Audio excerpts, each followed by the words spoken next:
If Africa loses, the whole of Africa is going to celebrate. The whole of Africa is going to celebrate. A few moments later. Kutoka Kampala mpaka London, nasema mikasa sukasa, mikasa sukasa. Them call me Z Daddy, them call me Mr. Lava, Mr. Lava, lava, lava, lava, lava. Big boss like that biggie. Tonight we go party with bad. I budge, budge, budge, budge. I budge, budge. Get down, budge, get down, budge. Cheza, budge, budge, budge.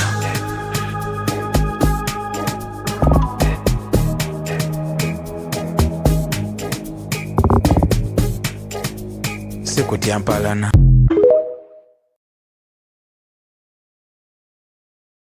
Home. I miss my mommy, Wena. Take me back home. I miss my mommy, Wena. Those countries that have come out to say that they don't support South Africa, they hate us, they want to see us fail, they want Mexico to beat us, they're proudly Mexican, blah, blah, blah, blah, they're writing us off the African continent. I don't know how we can encourage you guys to support Mexico and all the other teams that you want to support. I don't know how I can encourage you. We are supporting you to support other teams. We, in fact, are begging you to support other teams. Because if you don't and you support us, a few years from now, you'll be reminding us that you supported us at the World Cup. And it's our support or your support that helped us to get where we were. And then when we get there, then you're going to say you have to bring in your people illegally in our country and they have to live here. They have to be cheap labor. They have to be using our hospitals, our schools, everything for free. And if we say anything against this because we're Afrophobic or xenophobic, we hate ourselves, we hate you, we are doing all kinds of things to you. Because we are marching on the streets and it's because we are uneducated.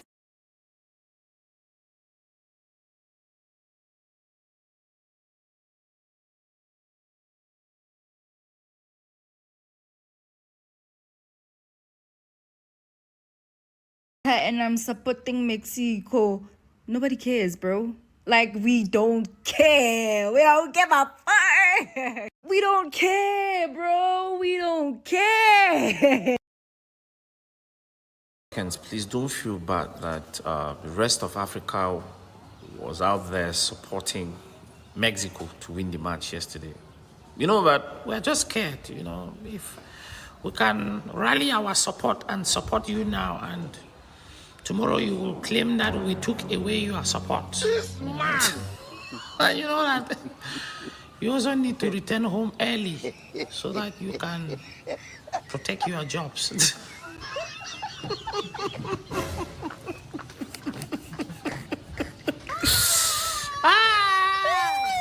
Too dry yesterday. But we love you, South Africa. We love you. Viva South Africa! Up!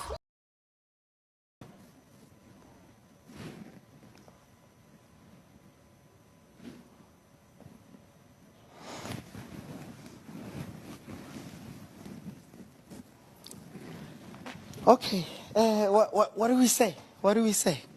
What went wrong in this game? And knows who we are supporting for this match. And y'all know who I'm chanting for. Hola, como estas? I'm praying. Santa Maria. So Africans saying they would rather support Mexico. We are extremely happy. I don't know whether you can. Everybody hates South Africa. Why did it have to be this way?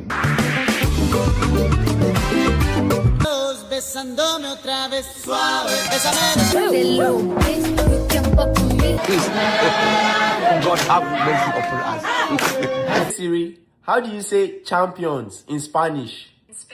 If South Africa then Satan they play, I they Satan in back. If South Africa they play alone for stadium, I will support the stadium and the grass. A united Africa is a dangerous one. South Africa managed to unite the whole Africa and foster global cooperation between Africa and Mexico. They wake up right now, and our boys are going there to come back soon.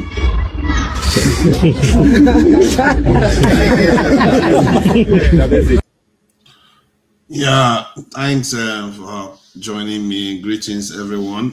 It's crazy because it's quite late in the day. I just thought, why not? Let's do it today. Let's just talk about some of the events of the week from my perspective. I'm not going to be in this evening regarding the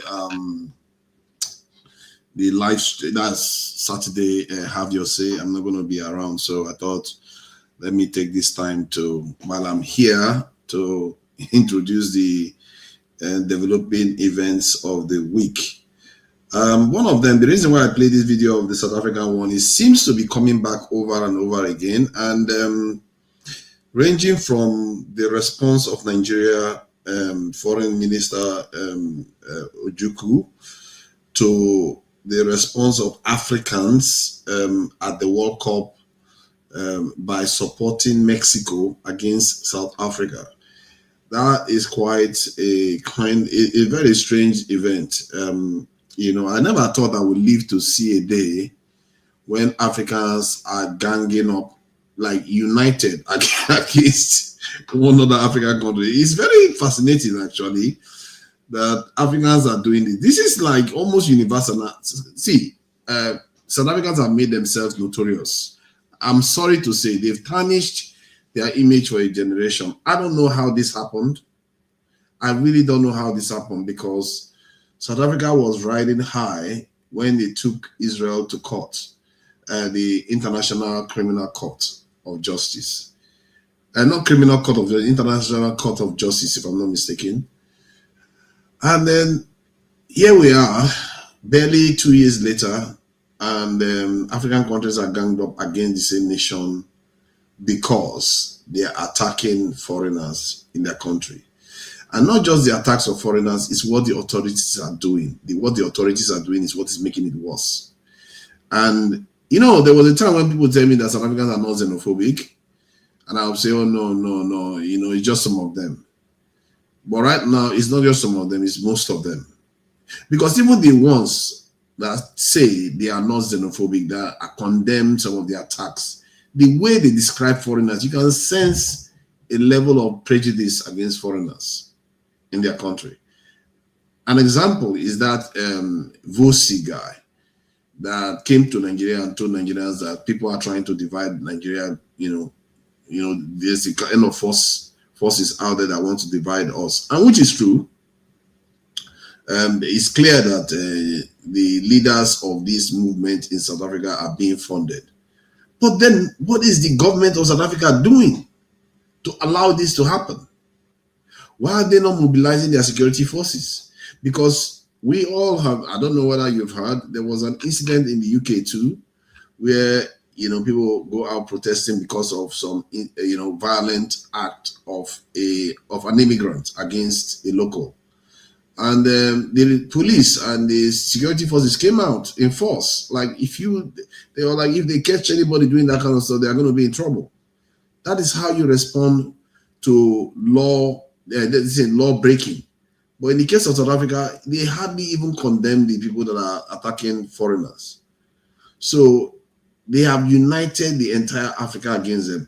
Maybe South Africa will give Africa some kind of gift, or Black Africa some kind of, not even just Black Africa. This is Caribbean too. African Americans, all of them, they are in it. South Africans have made themselves so notorious.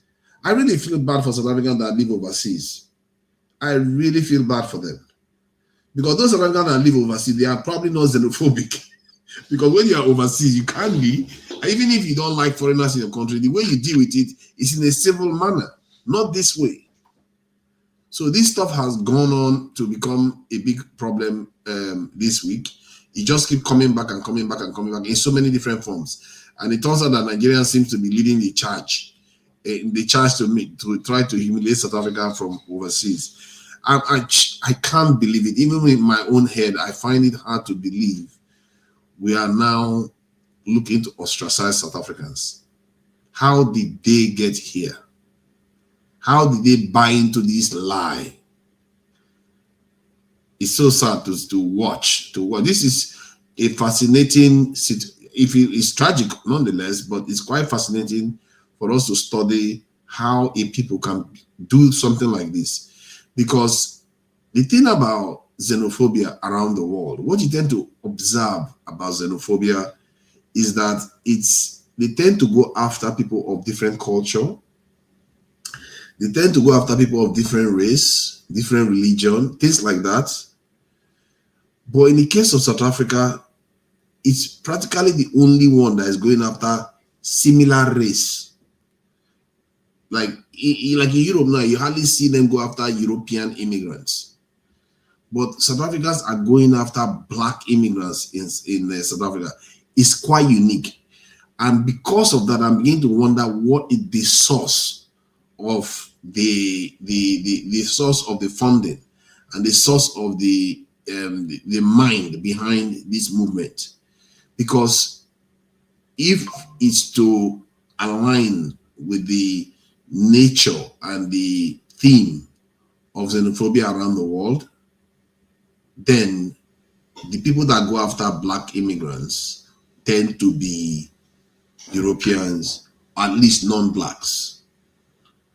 That's the pattern you should expect to see. But that's not what we are seeing here. And there is information coming out now. I don't know why it's coming out now, that Jacinta and some of these people are actually being funded, shocker, by powers in South Africa there. And who knows, maybe for further afield. It's a very, very fascinating development. And South Africans can't escape this one. They can't. Because it has happened repeatedly, for one. And secondly, where are the counter protests? This is what you normally see in the UK. When one side speaks, the other side will speak too. The other side will come and say, no, it's not in our name. They will come and condemn. But the so-called majority that are not against immigrants, where are they?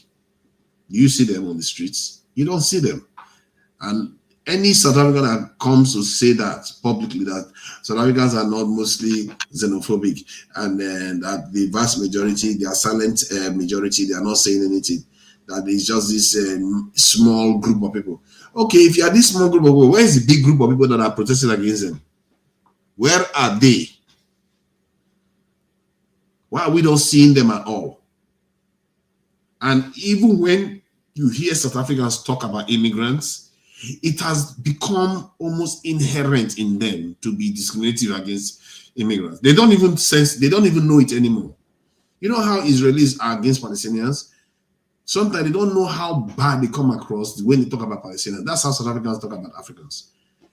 The irony of the entire situation, it cannot fail to amaze.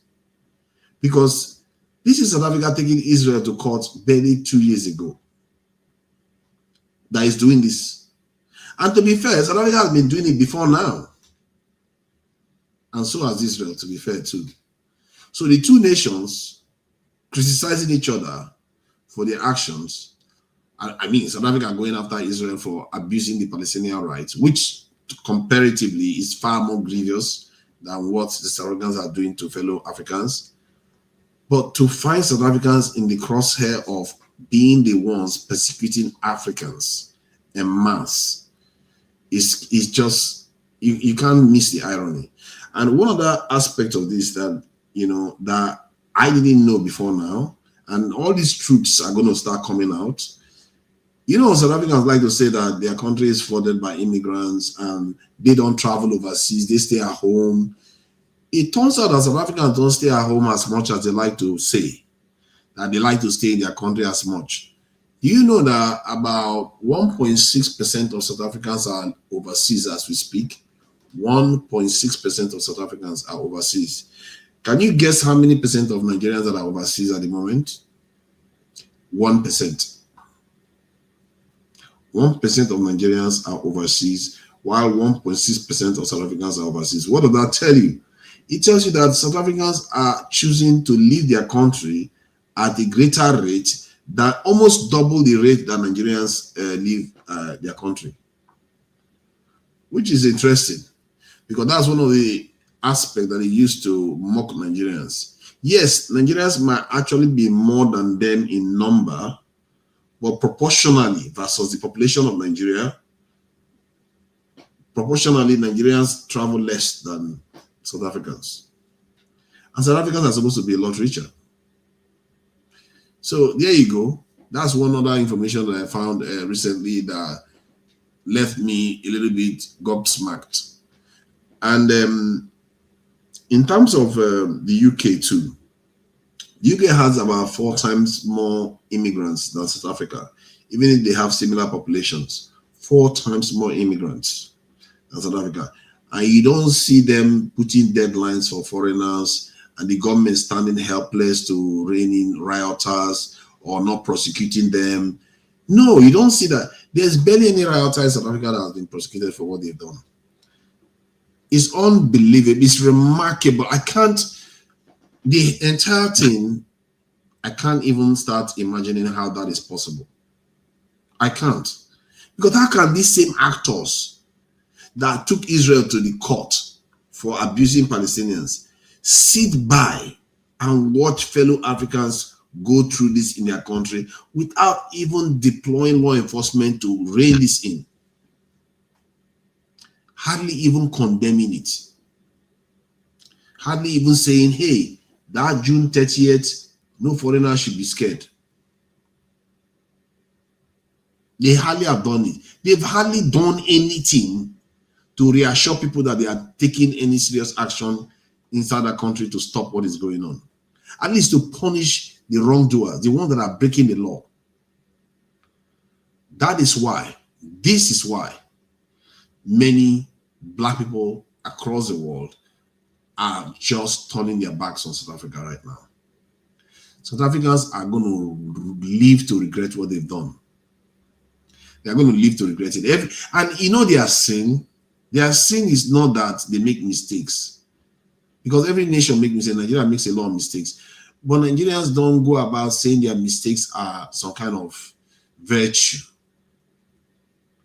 But they go about saying their mistakes are virtue. Nigerians, when they misbehave, they know they are misbehaving.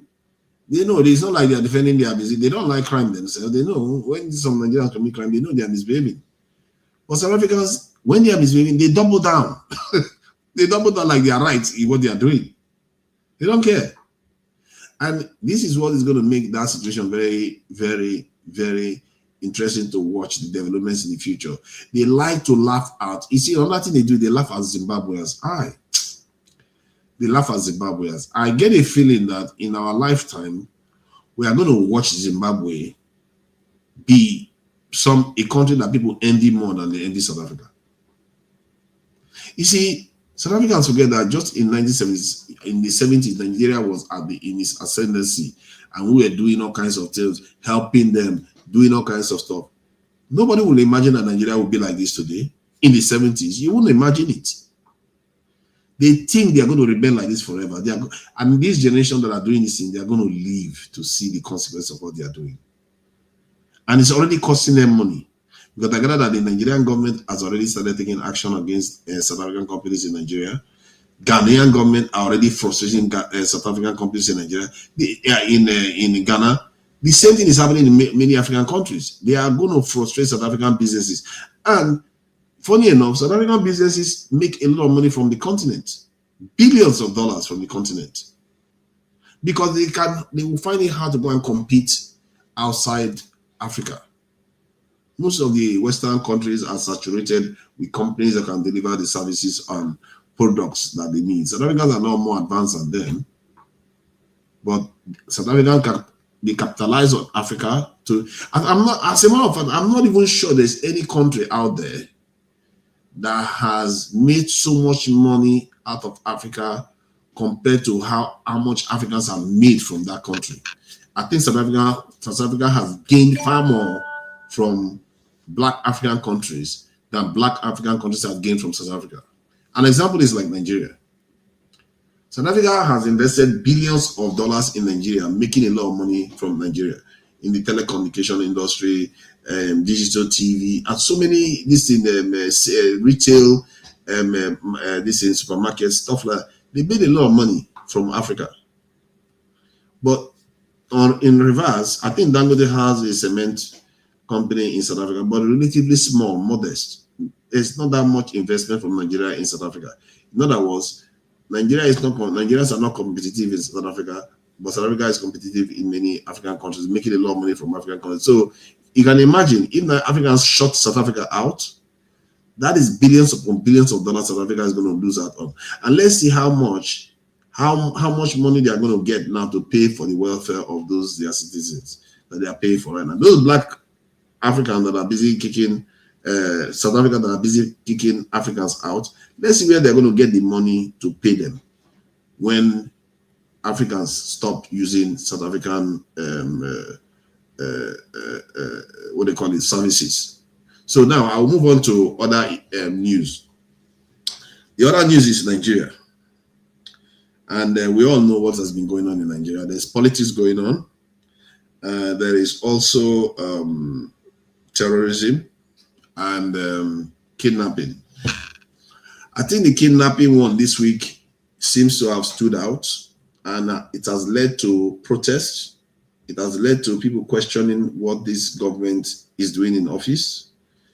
And there's a lot of anxiety in the country because of this. And there's this lady that tried to question what is happening in Nigeria right now, because according to her, the kidnapping that happened in Oyo State versus the one that happened in Borno. So let me play so you hear what she's going to say, because a lot of people are feeling like the Southwest one is getting special treatment. Can you imagine that? This is where we are now. But I just have to make this video. I have a question. Is North no longer part of Nigeria? Is Borno State not Nigeria? Because we need to ask. On 15th May 2026, 2 states were attacked. 42 children were taken from school in Borno State.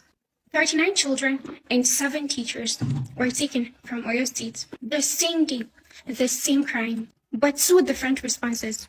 The federal government sent a high-powered delegation to Oyo State. The National Security Advisor, the Chief of Staff, 1,000 fire guards deployed. Helicopters, actions. Borno State got silence. Nothing. That is it. I need to ask a question. I need to ask Nigerian government question. Is Borno State no longer part of Nigeria? Because if it is, then 42 children deserve the same urgency as 39. Their mothers are crying the same tears. Their fathers are waiting the same way. Their classroom are just empty. The North has been bleeding for years. Abductions after abductions. Community after community silenced. And every time we are told to be patient, to trust the process. But the process have never come for us. We also deserve help. If we're no longer part of this country, just tell us. If we are, act like it. Thank you. So, as you can see, the lady is saying that the kidnapping in the Southwest has been given priority over the ones in other parts of the country. I think the reason is probably due to the fact that Borno has been, it's an ongoing insecurity hotspot. So while that of Oyo is relatively new, and so you can make a valid argument that is the reason why. And there is also the angle. I think maybe that's where she's coming from. Is it because the president is from the Southwest? That's why they are putting so much resources to deal with it. I don't think so, because the same attitude was shown with the Yelwata attacks and so many other parts of Nigeria. Whenever there's a major attack that hits the headline somehow, and the government tends to respond this way. Suddenly they want to send security forces there. You see how they know that they need manpower there, but they don't put it everywhere initially until they have been attacked. This is the name of the game. The government know the problem, but they don't want to solve it. All right, so that is the discussion that has been going on in the country. And I think there's a video of what's his name? A very dark man. He went out on a protest to protest some of the, the kidnapping and all the, pain that Nigerians have been going through. So it's something that, even I think he's right to want to, challenge the government on this. But let me just see if I can play some of the video, to just share some of the events that has been occurring. Let me get this one out of the way and share this video.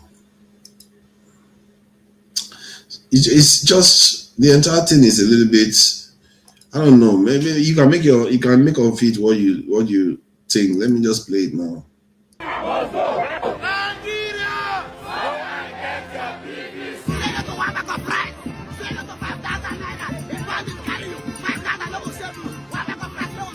The government focused on campaigns for 2027 election. And we are saying that banditry must stop. Yes! Kidnapping must stop. Yes! We are the future. We are the dream.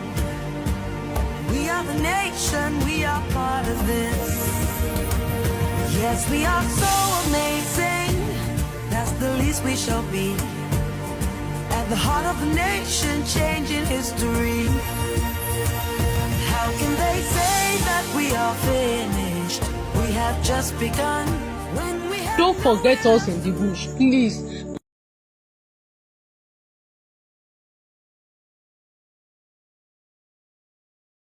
Said, apart from the insane corruption and gross mismanagement of our resources, I think everybody can see the worsening insecurity is unbearable now. So many people being kidnapped, being killed daily. And it's like every day now there's a new one. There's Zamfara, there's Kebbi, there's Katsina, there's Kaduna, there's Plateau, the most recent in Oyo. And up until now, these kids still are not home yet. They haven't been able to reunite with their families. And on the flip side, in the same Oyo state, the former minister, Adelabu's sister, was kidnapped along with her twin children. Barely 72 hours after, they found a way to free them. They don't care about us. They don't care about ordinary people. But it must be known that no Nigerian life is more important than the other.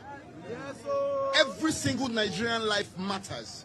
And every single person must be cared for and protected at all costs. We're here to say, put an end to these kidnappings, put an end to these killings. Schools are still open. Every single day, students are still being kidnapped. What is going on? This has to stop, and this must stop immediately. The election date has been changed, and a lot of people are almost giving up now, noticing that nothing can happen in Nigeria again. Nigeria can be better. But some will argue that Nigeria is better. Do you think this current ruling party will win again for the next election? I think I can't predict who's winning or who is not winning. I think from the general mood, I think we can see how people are feeling. I think we can see the discontent, the dissatisfaction with the way that they've managed their affairs. They've had ample time to show any willingness, any political will to make a difference. But it's clear that they do not want to. And we are going to go to the ballots to show how we feel. I personally believe in the democratic system. I believe in the democratic process. And I'm ready on that day to exercise my franchise. Those kids are suffering. No medical attention, no food for them. And so for us as Nigerians, all of us are in custody, one way or the other. And we demand immediate release of those children and their teacher. As you are well aware, a teacher has been beheaded in order to compel the government to move speedily to have those children released. Great Nigerians! Great Nigerians! We also want to thank you for coming out today. to mark the June 12th anniversary. Yes, sir. As you are well aware, there is no democracy in Nigeria. Yes, sir. What we have is civil rule. Yes, sir. Civilian administration. Yes, sir. The struggle for democracy must continue. So we thank you very much and for the media for coming. Thank you. Great Nigerians.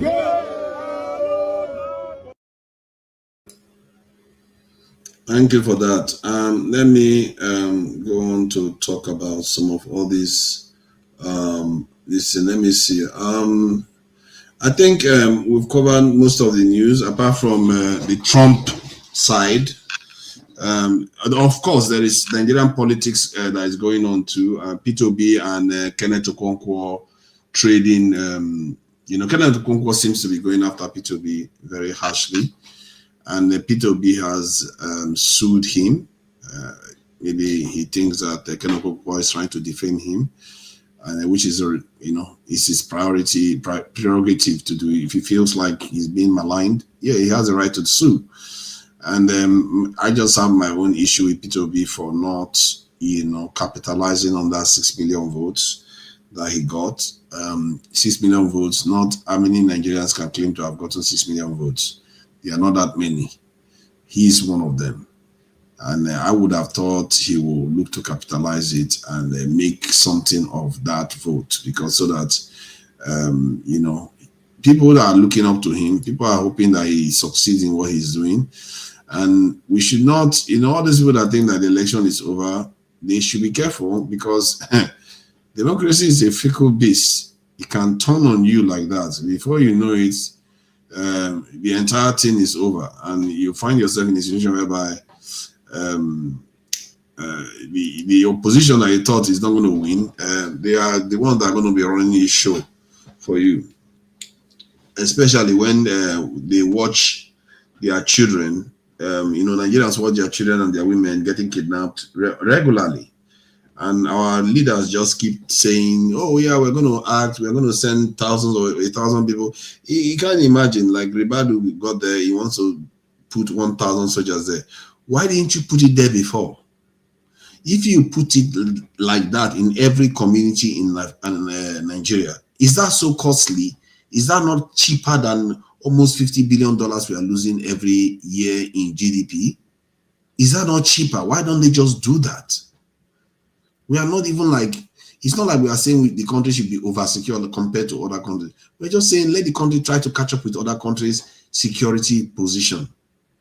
The other people, they have a lot more people in their military, no matter what type of military they have. Some of them have decentralized, some of them have centralized, some of them have people's armies, some of them have state army. They have different systems around the world.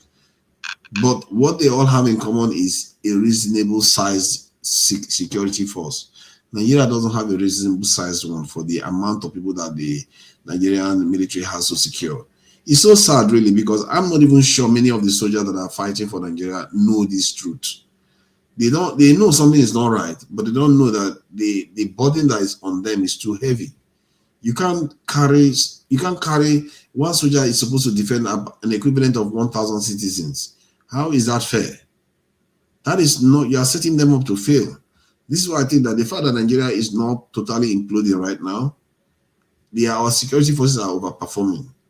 But many Nigerians, the way they look at it is, oh, they are not overperforming now. Where is the 3 billion that they give to them? 3 billion, that's what they give to them.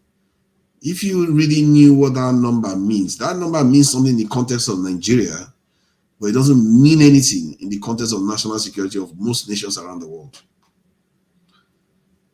It's like they just spend most of the money paying salary. They steal money. No, make no mistake. I'm not saying the politicians don't steal money. I'm beginning to think that the way they steal money is they steal money before the money even shows up on the budget. That's my take, because they have ways they can make money disappear before it shows up in budgets. So most of the ones you see in budget, they're actually spending it, because if you do the calculations of the number of soldiers in Nigeria, the pensioners and all the rest, they pay money out. And about 70-80% of them you can track the payment, because if they are not paying staff or they are not paying their soldiers, you will hear about it. So they are paying the soldiers. It means the money that you give them for defense is actually being spent. The question is, why are they not doing more? to stop this kind of sad tale of women, children, elderly being taken into captivity in their own country. We have IDP camps in Nigeria that the governors now are now relying on income from international bodies because they have IDP camps, so they are being supported. And you know how Nigerians are. Nigerians, the moment they taste anything sweet, it's like they have an addiction for it. They don't know how to control their impulses. You know, it's a strength, but it's also a very, very nasty, it leaves a very, very nasty, how do I describe it? Nasty outcomes, because all we seem to care about is just the money. We don't care about our people that is in IDP camps in terms of getting them back to their ancestral homes. We don't seem to care about that. And Shore and Very Dark Man, I think Very Dark Man is becoming more and more active, and I really welcome that, because he is one of those people that seems to have the ears of Nigerians. He seems to have a little bit of trust of the Nigerians, and he seems to be capable of doing certain things that maybe even Shore cannot do and get away with it. Because it's not flat out against the government. Shore is like flat out against the government, but that is not the position of Very Dark Man. Very Dark Man is, in a way, is a kind of reasonable position to be, where he will interact with the government in certain level, and in other areas he will be against them. Because that is how it should be, really, because no government is perfect in everything. So there are things you can cooperate with them on. Then in other areas that are very important, like national security, you know, securing the people, making sure they get good power supply. Yeah, he goes against the government all the time. He went on a protest, and he's made a bit of noise about it. And I really wish they are more organized. They have specific demands, because that specific demand, you can measure it directly. We are used to telling the government, you know, deal with insecurity, but you don't tell them precisely what they need to do. And you know what they do? They also know how to distract us. Then they start talking about state police, this, that. See, if you get state police, the solution to the problem is still the same. If you get local police, the solution to the problem still remains the same. The solution is numbers. Because when you get state police, you go and recruit more. Because you see, the thing is, Nigerians, they may miss this again when this stuff happens. Let's say the Senate passes a bill now, says state police is not allowed, you can arm them, have them secure your area. Let's say that happens. Guess what is going to happen? If that happens, and say the national police remains the same, and the state police goes and recruits new staff to join the state police and help them secure the state, if security situation improves, most people would think it's because of state police is the reason why security has improved. While in reality, the reason why security has improved is the manpower that has changed. That is what is going to happen. But if, say, the Senate passed a bill to allow state police, and they kind of restrict the state police from, let's say, you know, let's do it this way. Let's say the federal police reduce their numbers and the state police increase theirs. In other words, the number of police in the country didn't increase. If it doesn't increase, the problem will remain, no matter whether you make it state police or not. If anything, you might even convert it to state militia again. Because if you have a security challenge that you cannot destroy as a state, and you are becoming poorer, and maybe even the people that you giving the gun to protect the state now feel like, okay, we can make money without even resorting to the governor. Because remember, that's how SARS police became how they became. They started extorting people money. Can you imagine if the SARS police was the state police? You think the federal government can do anything to them? The federal government can't do that much to them. They will go on to cause big problems. And if anything, they might even decide to challenge the federal government if they like, if they arm themselves well enough.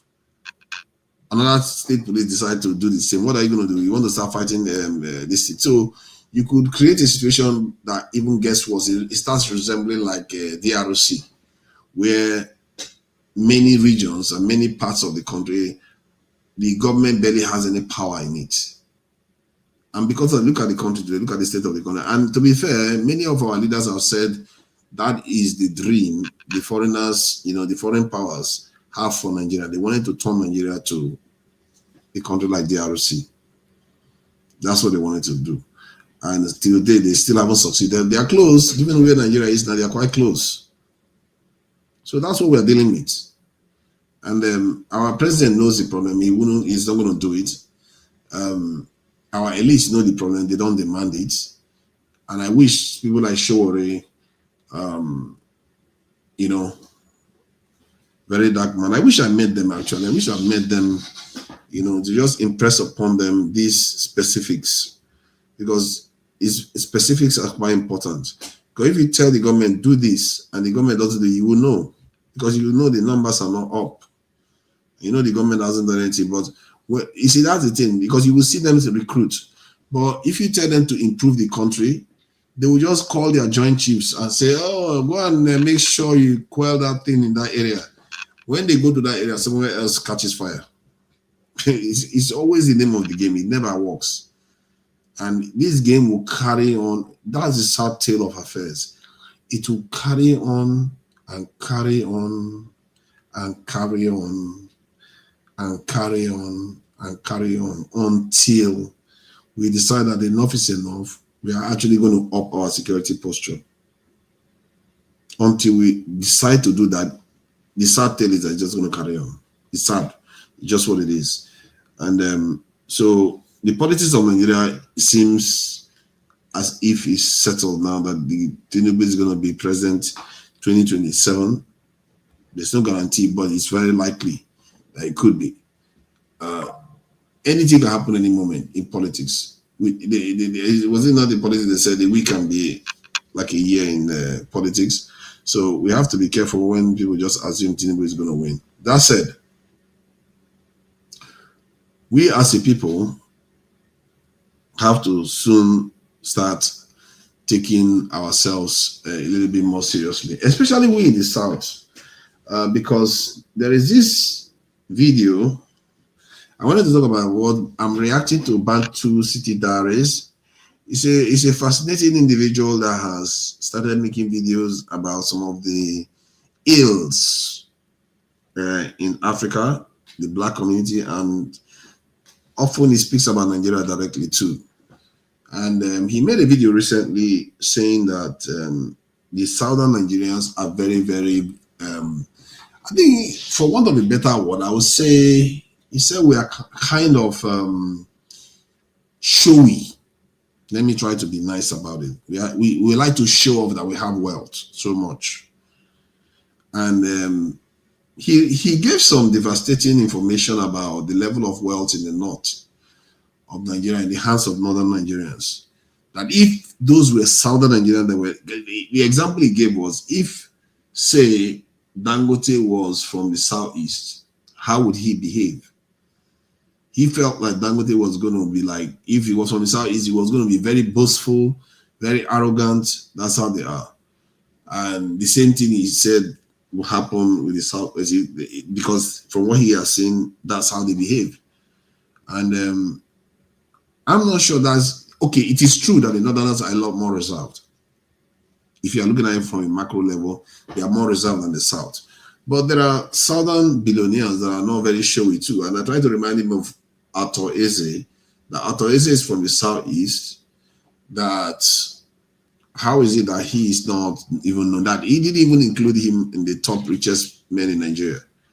The Bantu City Diary, presenter didn't include Arthur Eze. And why he didn't include him? Because he didn't know him. Arthur Eze is unassuming. He's not showy. So if he's not showing to the point whereby you don't even see him, how can you say that most of the southern Nigerians like to show off wealth too much? So that is quite, opposite his claim. But that said, he does make some good points about, and he does bring data together too. He puts the work in to try to bring data together that I do appreciate. Sometimes, yeah, many of the time he's quite wrong with his conclusions. So that is the issue. So I'm looking at something here. Okay, let me play this. I think Adiola has made a video just now, and I'll play this video that she has made. She does have her own summaries that I would like to respond to. We as a people, we really need to do better by our people. Like all this stuff going on with South Africa, I know Africans are hurt, and I don't think it goes that deep. It could go a lot deeper, but we should never let it get that deep, because even if they kick us out, even if they murder some people, they do all those things, those are petty compared to the kind of blood feuds that most of the world have with each other. Most of all this stuff we are seeing in South Africa is going to be petty, and Africans are going to, soon when South Africans learn their lessons, South Africans have to learn their lessons. Africans are not just going to forgive them on this one. I think they've gone way too far. They've gone off the reservation way too much for Africans to just say, now that you have apologized, I just forget about it. No. And that's not how it's going to be. You have to show tangible, concrete evidence of how well you have changed your ways. You can't keep just, whenever you feel like things are a little bit hard, you start attacking Africans as if we don't have any home. And I don't blame them. Nigerian leaders, when I think about the way they treat Nigerians, I completely just feel bad for Nigerians. The aloofness of our leadership, the detachment of our leadership from the people is just remarkable. It's like now even our governments are behaving as if they are responding to Ghanaian lead. Why? It's like our leaders are responding to Ghanaian lead. How did we manage to get ourselves so humiliated? Why is it that we have to wait for Ghana to bring his people from South Africa before Nigeria truly knuckled down and started talking tough against South Africa? Yes, the House of Assembly members did, or maybe Senate did talk about South Africa. Well, it took the Ghanaians to bring the people back and make them feel welcome for Nigerian leaders to start emerging. And like I said, our foreign minister came out and used some very strong language against South Africa, which is something that was merited. The truth is that maybe it's not a bad thing that Nigeria doesn't come out all the time whenever they are crossed about something. Maybe it's not a bad thing. Ghanaians, they like to cry every time. The moment anything happens to Ghanaians, they tend to lose it. Ghanaians, they are not that dissimilar from South Africans. It's just that Ghanaians don't go on the street and start attacking people the way South Africans do. But Ghana is clearly the most xenophobic country in West Africa. It's quite ironic that these countries that are like this are the ones doing all these things. Like Ghana took this in Africa to UN, forced a vote to say that the transatlantic slave trade was the worst crime against humanity. And yet, this same Ghana is the one that is the most xenophobic in West Africa. It's like, how do we do this? Like South Africa, again, goes to this International Court of Justice, put Israel forward there, prosecuted Israel quite competently, I must say, and well-deserved, and the South Africans acquitted themselves very well there. Then today, look at this. Look at what they are doing today. Destroying other legacy. What a tragedy. What a tragedy. But maybe we are speaking too soon. Maybe the truth will come out someday. We'll find out that there are people behind the scene orchestrating all these things that have led to South Africa becoming the way it has become.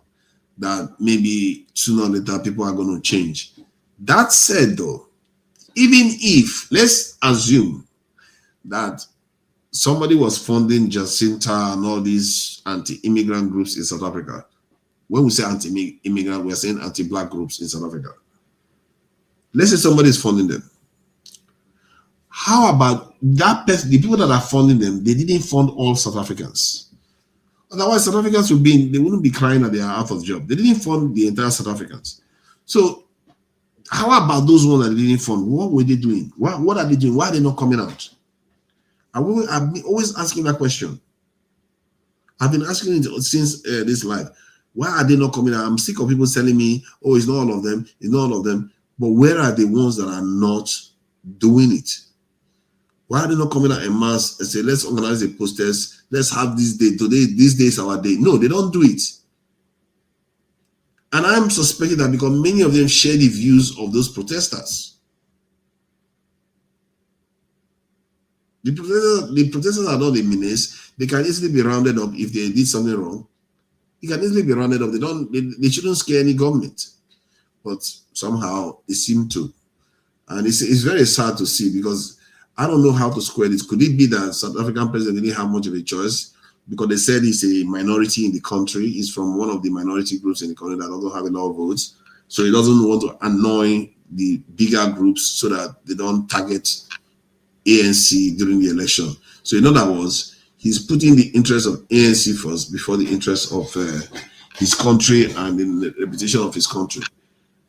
Depending on how you look at it, personally, I think it's still a bad thing not to deal with law breaking the way it should be dealt with.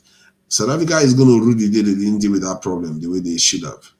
They think behaving like that, it goes without consequences. That's what got Nigeria into the mess we are in now. Because people thought they could break the law, do things that are not supposed to be right, and expect the country to be fine. No, it won't be. Sooner or later, the consequences will start flowing through, and we're living through it now. Look at all the insults we're getting. South Africa shouldn't be able to be talking to Nigeria at all. By right, South Africa shouldn't be able to compete with Nigeria at all. But we have brought ourselves into this position, and they are looking to make the mistakes we have made. And but that is that anyway. Let me play this video from Adiola. I think she just processed the video. I think she's going to also talk about South Africa. It says pastor's dead body kills 127 church members. How is that even possible? All right, let's play that. Nigerian government, thank you so much. God bless you all. Thank you for evacuating Nigerians out of South Africa. Baba, I can't believe that we are still talking about how some South Africans are still treating other black Africans. It is inconceivable. So thank you so much to the Nigerian government for finally evacuating Nigerian citizens. Peace. We love you. We love you.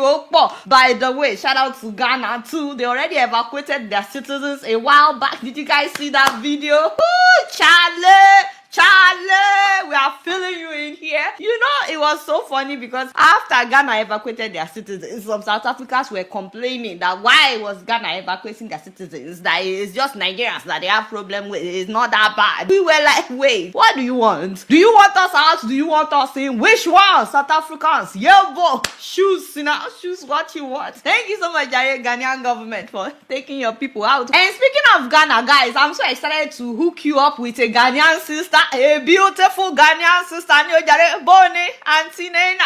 I went to college with this woman, an amazing Ghanaian Nigerian woman. Yes, one parent is from Ghana, the other one is from Nigeria. So she's my Niger Ghanaian sister. Guys, this woman has worked for Fortune 500 multi-billion-dollar companies for several years. Big companies like Walmart, Apple, and so on and so forth. I'm talking about someone dealing with several stores at the same time, managing huge teams. But do you know her passion has always been to clean? As in, hey, this woman, first of all, she loves to cook as well. Her jollof rice is great, even though I believe Nigerians have the best jollof rice. I will make an exception for this, my Ghanaian sister. But you know, she's half Nigeria, half Ghana, so her jollof rice must be on point. Anyways, I just wanted to tell you that this woman started her own cleaning company and she calls it Pristine Pro. And I just want you guys to know about her company because she offers cleaning services all over America, not just in one state. Like, she's able to work with you from any part of America. Those of you that have offices, those of you that have companies, if you have an African church, call them. They will arrange for your church to be cleaned periodically. If you have African market, call them. Some African markets need cleaning. They do commercial cleaning, they do residential cleaning, short-term buildings, Airbnbs, rental properties. They do post-construction cleanup as well. My people, you do not have to do the cleaning when you can be using that time to make money. She will arrange for people to be coming to clean for you. Please give them a call if you're here too. I will keep talking about Nena because that's how much I believe in her service. Shout out to you, Nina. I love you. Mwah. Meanwhile, my South African people, how are you doing? How market?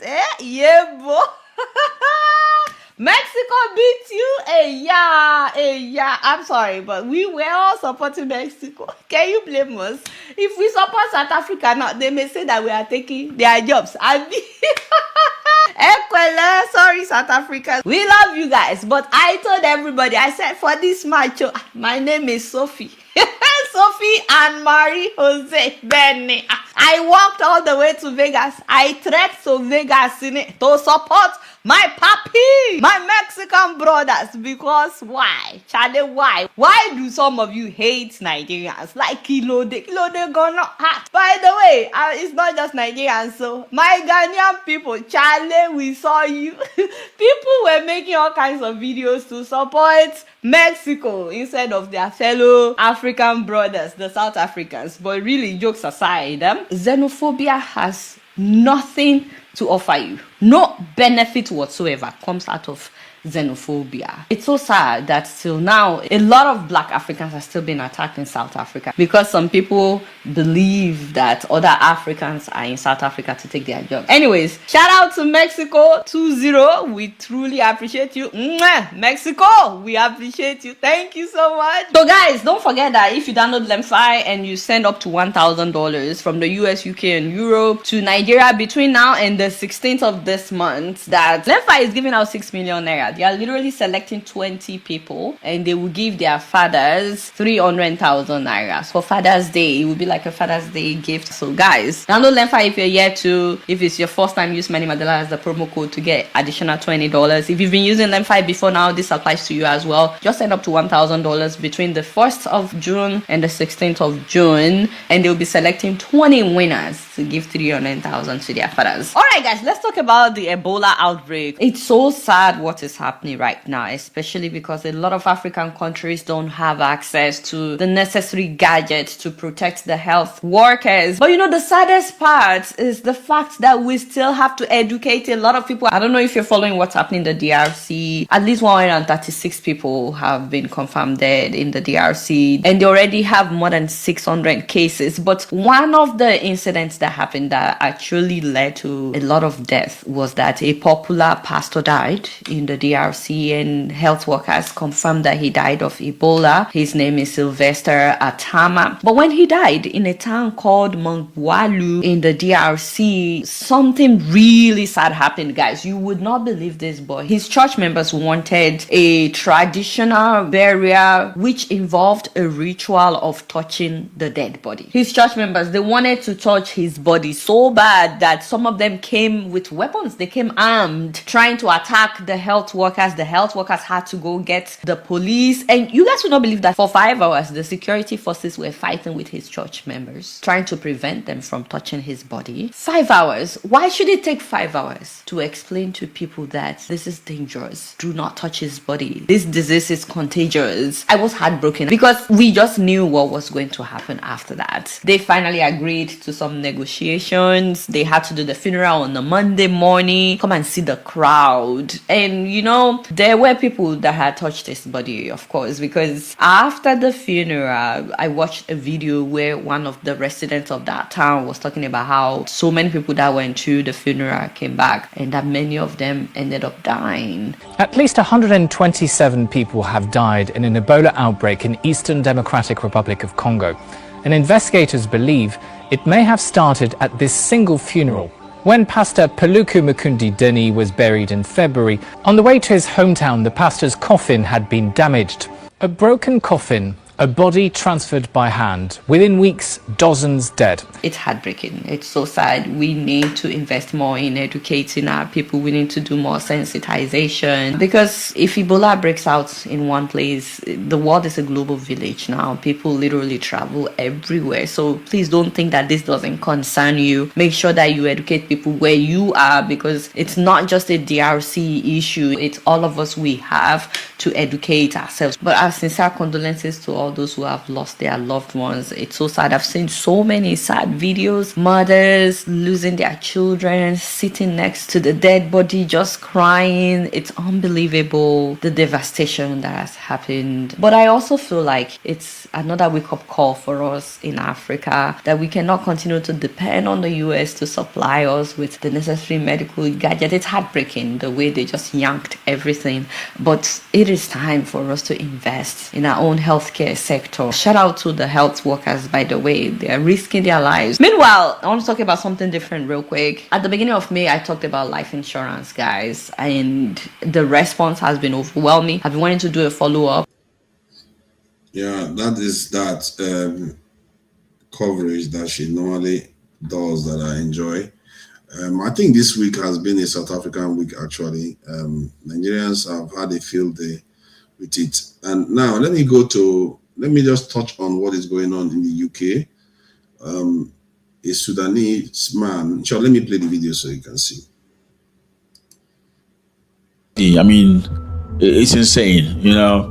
He was charged with attempted murder of a vulnerable local man. The man was a man in his 40s. They say vulnerable because apparently he's got cognition disabilities. So he's a weak human being in society. So the Sudanese jumped on top of him, pinned him down, was trying to cut his, you know, as you can imagine. Very, very sad situation. It was very fortunate that some people were in the street. They were able to kick the Sudanese guy off of him with, I believe, a baseball bat or something similar. Very serious injuries. The victim suffered, you know, including a loss of an eye and facial slashes. You know, this is crazy. The man was on top of him, slicing him like, you know, it's just difficult to watch. This obviously triggered nights of violent protest and riot in Belfast. They're not happy, okay? They are not happy. Irish people are not happy. And would you be happy if a foreigner came from wherever to your country and was trying to cut somebody's neck? Would you be happy about that? You know what I'm saying? Would you say they're racist? I don't know. We're going to find out about this. This is absolutely crazy. You know, those riots, they still riot in Ireland right now with masked group targeting migrants. So now you're finding people with masks looking for migrants and immigrants. You know, these rioters are going door to door, knocking with petrol bombs, doing absolutely insane stuff, burning things down. There was actually a story of ladies, 2 Ugandan women stranded in their house when these rioters came to their house. They knew where all the black people are. They know where the immigrants are. They don't differentiate. You are South African, you are Ugandan, you are Panamanian, they know you're just black. You are immigrants. They need to find you because you are savages, you know? So 2 Ugandan women, Amaya Nakazibwe and Stella Ariok, Ugandan care workers, okay, were stranded in the house. They were trapped for about 4 hours as rioters targeted the area following the charging of the Sudanese.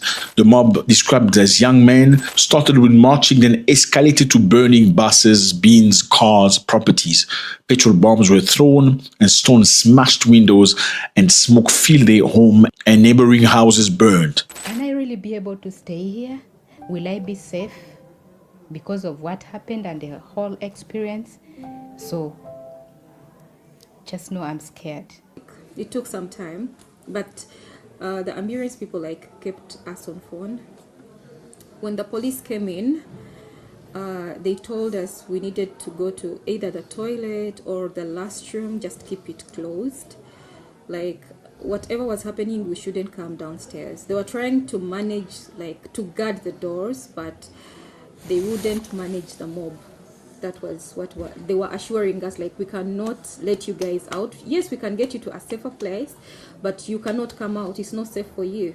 So the women hid themselves, they barricaded themselves upstairs, prayed, called for emergency services, police, fire, and ambulance. They were advised to stay inside as it was too dangerous to leave. It was very, very sad. Now, they called a reverend from their church. And this man is brave. Congratulations to him. Reverend Jake Mackey, senior pastor of New Life Church. The man went to their house. Okay, Mackey, upon learning that his congregation members were in danger, He drove to the scene despite the KO. Congratulations to this man. That's why I said to you, brotherhood has nothing to do with skin color. Leave that stuff. Leave that stuff alone. You need to prove brotherhood to people. You need to show you brothers. If somebody doesn't show you they are your brothers, they are not your brother. I'm sorry. It's through actions. Not we look the same. Yes, thank you very much. What about other things? Would you fight for me? Would you defend me if I was in danger? Now, this pastor from a different country, as you can imagine, he encountered a heavy police fire presence, masked men with bricks and burning properties. He pleaded with them. You know, he pleaded with the rioters. He said, please give me 10 minutes to get these women out. You know, some lowered their guard. They dropped bricks and allowed him time. He explained to them they are caregivers working at church and other places. He then got them safely into his car and took them with him. And after that, obviously, they are homeless now. Anyway, I mean, you can't keep people forever. You can help, but you can't do that. So that's the situation. Ugandan women stranded in the house, scared to the life because somebody from Sudan, this is Sudan on the map, decided to slash somebody's throat. I don't know if he was trying to recreate. I don't understand. You know, when people say to you, you must leave Abraham, but you get very angry. I'm sorry. This is very similar to what you see in South Africa, where South African people say, we are tired of you, you must go back to your countries. And you call them xenophobic. Well, it may be xenophobic, but dude, if you are involved in crimes and things like this, what do you want? What do you want? I mean, is it okay to do that to somebody else's country? I mean, what do you mean they do that to somebody else's country? What kind of attitude people? You see, people like this man, YouTuber, they are the ones spreading all this nonsense. Like, if somebody commits a crime, they should be prosecuted. That is what the law is there for. These type of people are the ones that have inflamed situation, making it look like there are no rules to these things. The world has experienced these type of things before, and they have rules for them. Just because somebody is a foreigner and they commit a crime doesn't mean they are not humans. What if the same national commit the same crime? So that means that the national should not be prosecuted because it's a national. As a matter of fact, the people of these countries that many foreigners are in, they are often more violent. They are often more they commit more crimes than the foreigners. That is why they make up the vast majority of the prison population. But nobody's looking at that, because just because you're a foreigner, it means that you are no longer a human being that can misbehave. I don't know where we got this notion from. No matter how well you are, if you have a set of people, like even no matter which culture you come from, if you have, let's say, 100 people, 1,000 people show up, you always have people that will misbehave. Some of them even just out of psychological problems. Because to me, somebody that starts using violence the way that Sudanese man is using, you can tell you that this is out of his mind. They are all out of their mind, and they should be punished severely for it. But to start attacking everybody else in society, I don't think that is what the law is there for. We can't keep pretending as if we don't know that this is a problem. Yes, being a foreigner could be an aggravating factor in any country, because nobody likes foreigners coming to their country to start misbehaving. It could be an aggravating factor, but to start making it look like just being foreign is something that makes you less than a human being is wrong, because that is what is making this xenophobic behavior seem like it's legitimate. You're making it sound as if like foreigners should not be human. They should always be cowering because they're foreign. If somebody invites you to their house and you have to be cowering inside the house whenever you are there, walking there on eggshells and all, would you like to be there? If everybody starts treating each other like that, what kind of environment would you do business in? That same man that is breaking the law today, maybe yesterday he wasn't breaking the law. Maybe last year he wasn't breaking the law. Have you considered that? Human beings have ups and downs. They are human beings. Just because you are foreign doesn't mean that ups and downs goes away. People like this, they don't know that they are doing it, but they are the ones causing the problem. They keep excusing bad behavior. Yes, foreigner misbehave, punish the person. But if a mob decides to go and start taking justice to their hand, punish them too. Because if you don't punish them, what are you advocating for? You want people to be taken to the street whenever they see something they don't like. If they start having that, what kind of environment do you want to do business in? What kind of environment? What are you teaching your children? That somebody does something wrong, we start burning something up. That is rubbish. I felt a little bit triggered by what this guy just said just now. And everything always circles back to South Africa.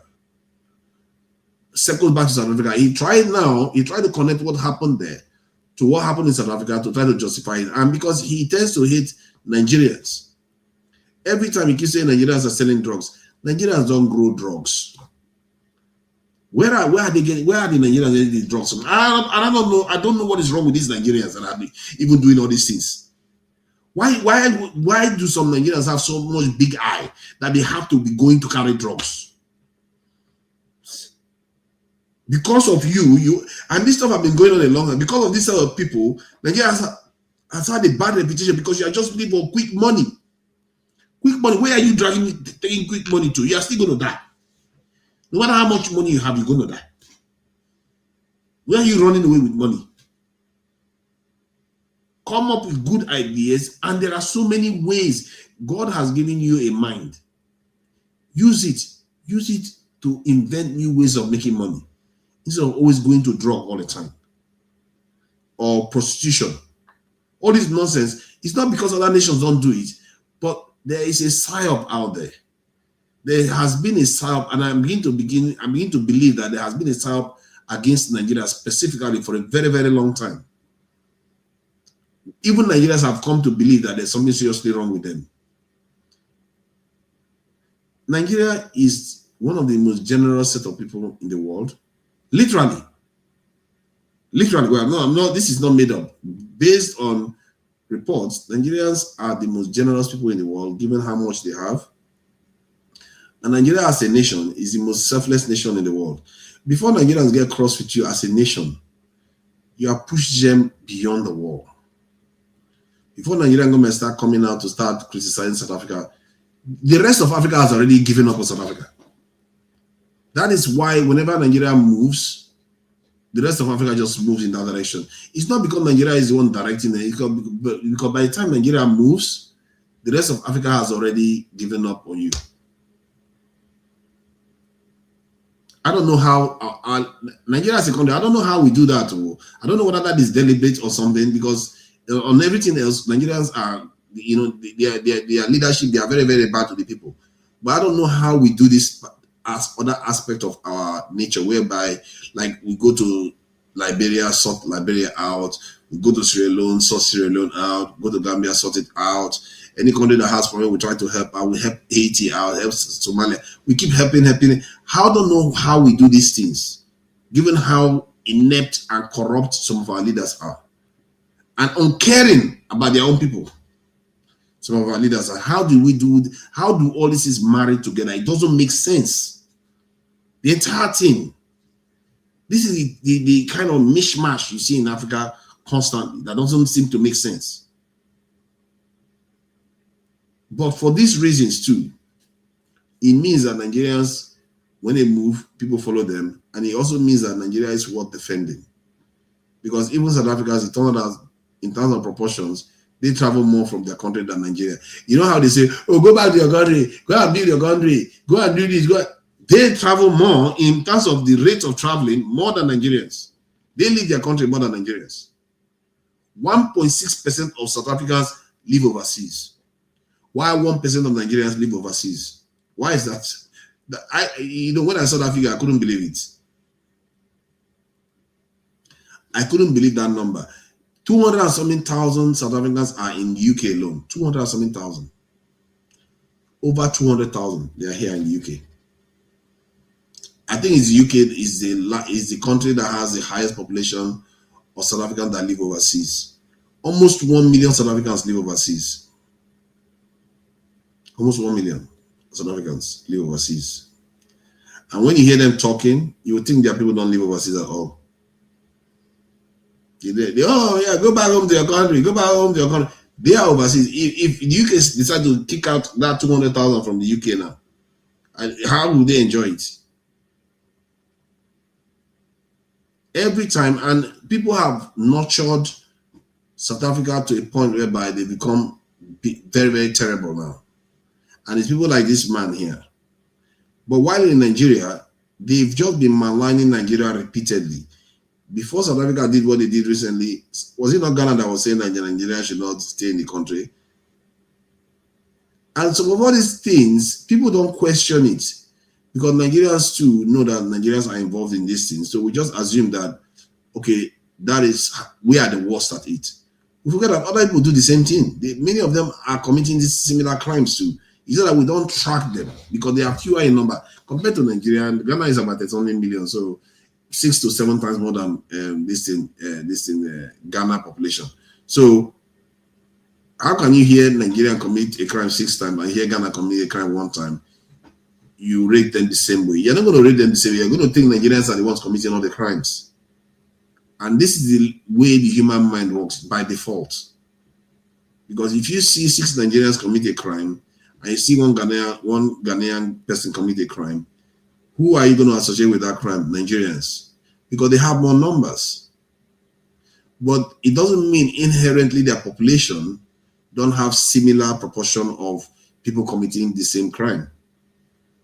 Why pick on one more? I guess the reason why people pick on one more is because the one that is generating more of those criminals, even if by proportion is the same as the one that generates less, has more impact. So you go after the one that commits, that has more people committing the crime. So which is a very, very funny situation to find ourselves as Nigerians. It's like our number becomes a curse. Because we have that number, they come after us, but we are not inherently more criminal than most people, most nations out there. And this is something that Nigerians have internalized it so much that they make it sound as if Nigerians are mostly criminal. But Nigerians are in the UK, they are in the US, they are in many countries in the world, they are in China. Yes, they commit crimes there too, in many of these countries, but not at the rate whereby they will single them out. As a matter of fact, Nigerians don't make up the top 10 of the foreign criminals population in the UK. Now, if you look at the total population of foreign criminals and you pick out the nationals that have the highest populations, Nigeria don't make up top 10 in the UK. There are other countries that are more into criminal. As a matter of fact, in terms of prostitution, Nigerians are small fish to fry in Europe. We don't even control much. But when people hear about Nigeria, because Africans are so lame at so many things, they make it look like Nigerians are just bad in all these areas. But they forget that in other areas of positive development or activities, Nigerians do very well too. Nigerians are great engineers, great medical professionals, great workers, great hard workers, great entrepreneurs, great businessmen. Nigerians are great in so many areas, and the one that seems to be coming up quite regularly, which is a little bit unusual, which is not normal. I'm not even sure any nation has had this type of reputation that we are going after people's women. All these Yoruba demons and evil guys and Do and Joe, you guys should chill out. And when you do these things, you go to countries, you take other people's women, they tend to get angry with you. And in a way, that part of societies, you have to be careful when tangling with it because it matters a lot to people what you do with their women. Because if you go to a country, you have numbers with you, and you take other people's women, and especially when you do that, you flaunt it on their face. That is not that kind of stuff that people will react, and you shouldn't expect them to be always reasonable. You see what I mean? Like, I've learned in a long time now that you don't kind of insult people with something that hurts them the most. Because if you do that, you should not expect a rational response. You should not expect a rational response because of the pain you have caused them. Because if it hurts them the most, human beings, when something hurts them the most, it means that it has passed their rational mind into pain, and they will respond with the pain. And when they are responding with pain, don't always assume it's going to be rational. And maybe that is part of the response you are seeing in some of these countries, not necessarily South Africa. And even if let's say that was the case with South Africa, it still doesn't excuse the government. Because the government and the law is separate from people's feelings. It's why, in my own case, and many people around the world, this is why they condemn South Africa for what is happening. Because it's one thing for individuals to feel angry with Nigerians, it's another thing for the state to start sanctioning it. Because that is extremely dangerous. If people start doing that all over the place, like you go to another country, they start saying, you know what, since these nationals are doing so and so and so to us, let's use the state against them. Anarchy, trade barriers, chaos is what it gets. That is not going to benefit anybody at all. So that's what I've got to say about these incidents. You know, this South African stuff is just, it's like a gift that keeps giving. It just never ends. And the South Africans themselves, it's taking them a while to catch on to the fact that they've gone. They did this Chidema thing last year. Was it not last year or last 2 years? The Chidema team came and went. People saw it, and most people didn't like it too. They keep going and doing it and doing it. I'm telling you, man, if they do one more, I'm seriously, if they do one more, African countries are going to sanction South Africa. Like this one now, what is happening right now is just the states that are acting right now, the countries. If South Africans go and do one, let's say October, you find that this incidents occur again, South Africa will face ban in many countries. They will boycott everything. They might even ban their airlines. That's how bad it could get. And that is how far South Africans have pushed the world. At least pushed Africa. Let me play this video about, you know, some Nigerians taking it personal. I played quite a lot of videos about it. Today is a South African day, let's face it. It's a South African day, and I can see tomorrow they will be talking a lot about what's happening in Nigeria, because I will leave that to the show tomorrow, so that because there are lots sad, tragic events that has occurred with the people that have been taken into, you know, that have been kidnapped. So that is not good. So, but I'll play this video about, you know, how South Africa, Nigerians respond to, you know, what South Africans are doing. So I think I want to just, you know, the funny side of all this. Let me share. Oh, hey, I didn't see you there. Oh my, I didn't see you there, but we are going to be rounding up. So this topic needs proper attention. Yeah, this topic has been brewing for quite a bit, and I think God help us. God help us. Let me just play the video of what is happening now.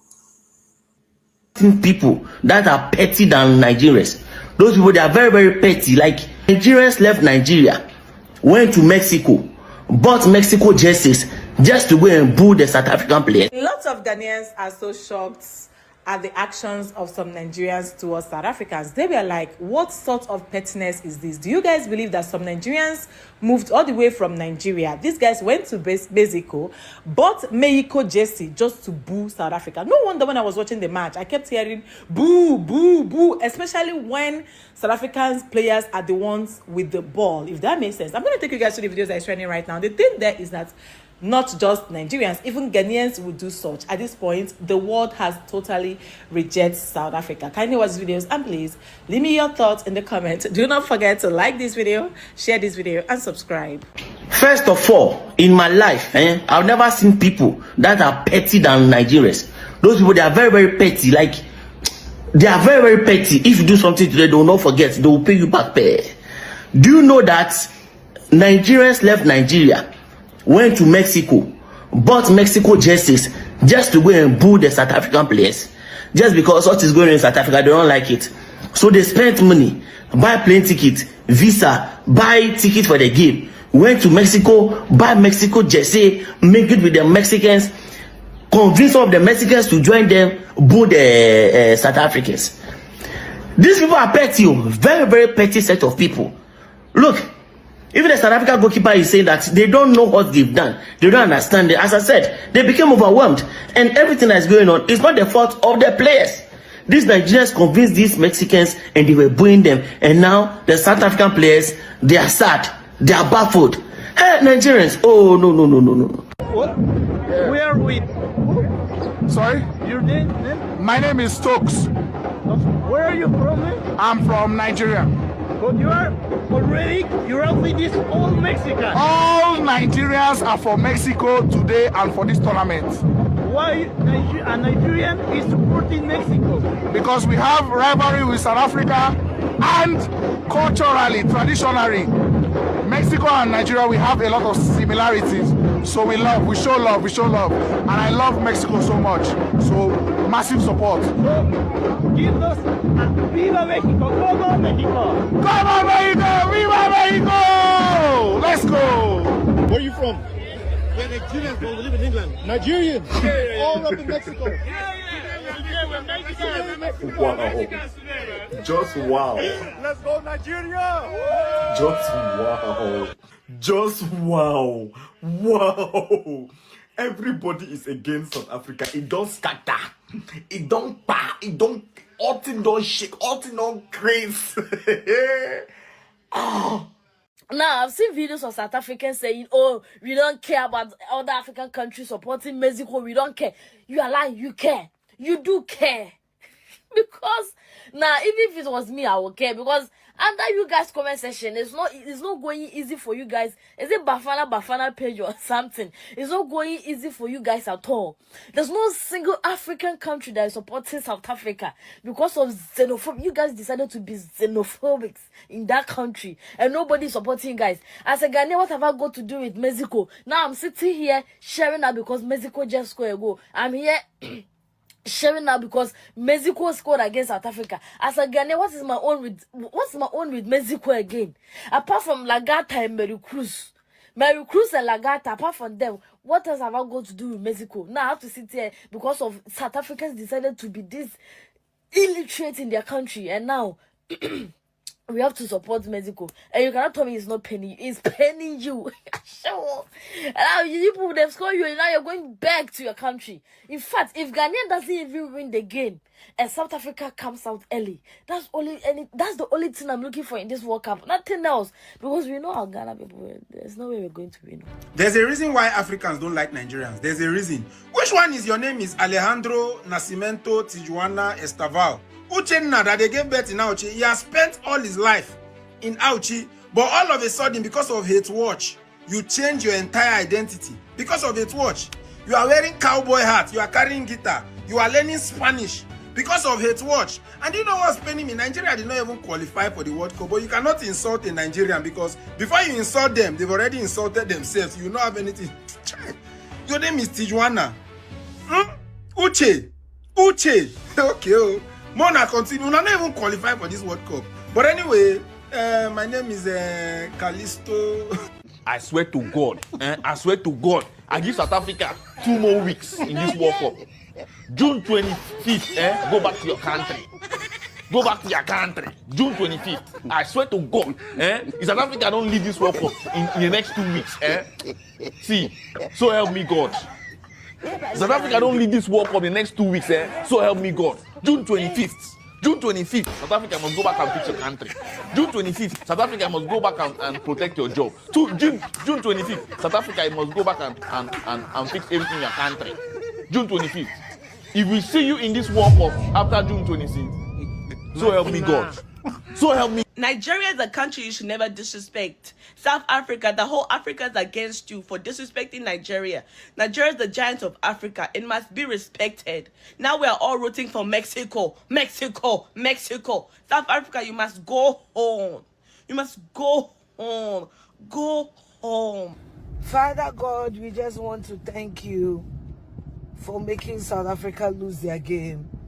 God, we also want to particularly thank you for the 2 red cards that you gave those monkeys. Father, we want to Wow. thank you. Oh, this is too much, Because man. I think Africans they are just playing dirty now. It is just out of control. These guys are just out of control, man. So see, Ewa, what do you make of this thing? Let me just bring you so that the entire thing is just a bit of a joke right now. The thing is funny. It's so funny. Yesterday I was laughing so hard. Well, people are saying they don't want to take South Africa's job now. It's unbelievable. Like one of them was saying, why are you? The South African was saying, why are you taking our job of mocking this thing, even bad mouthing South Africa? So even bad mouthing South Africa, we're still taking a job from them. Yeah. But 2 important lessons I want us to pick from this brouhaha going on in South Africa. The first one is, you see, it's what we're talking about division. We're talking about unity and division, right?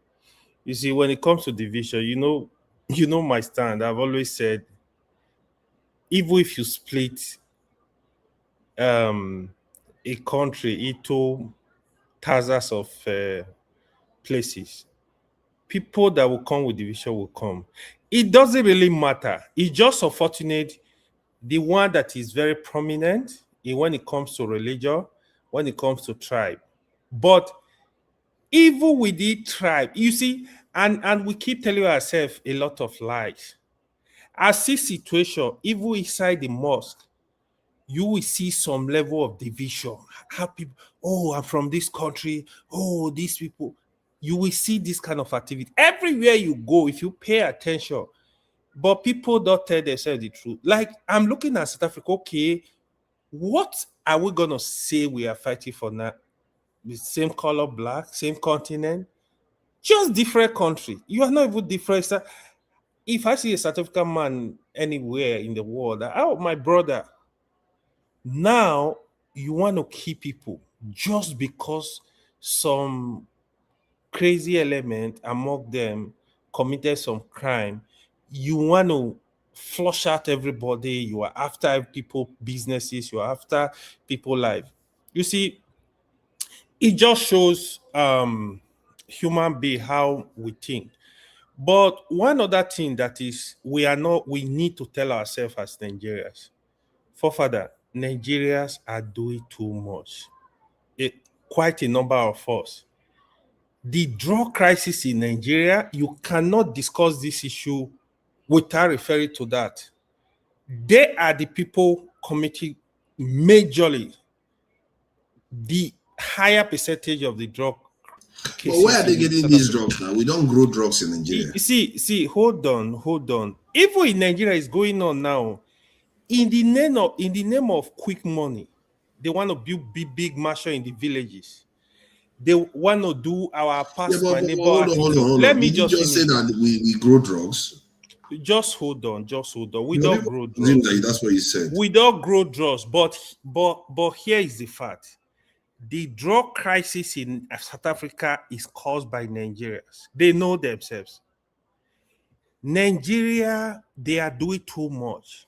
So are you saying that the Nigerians in South Africa that the drug problem will go away? Oh yeah. Nigeria are the major drug. If ask anybody, if you have a friend in South Africa that is Nigeria, ask them, they will tell you.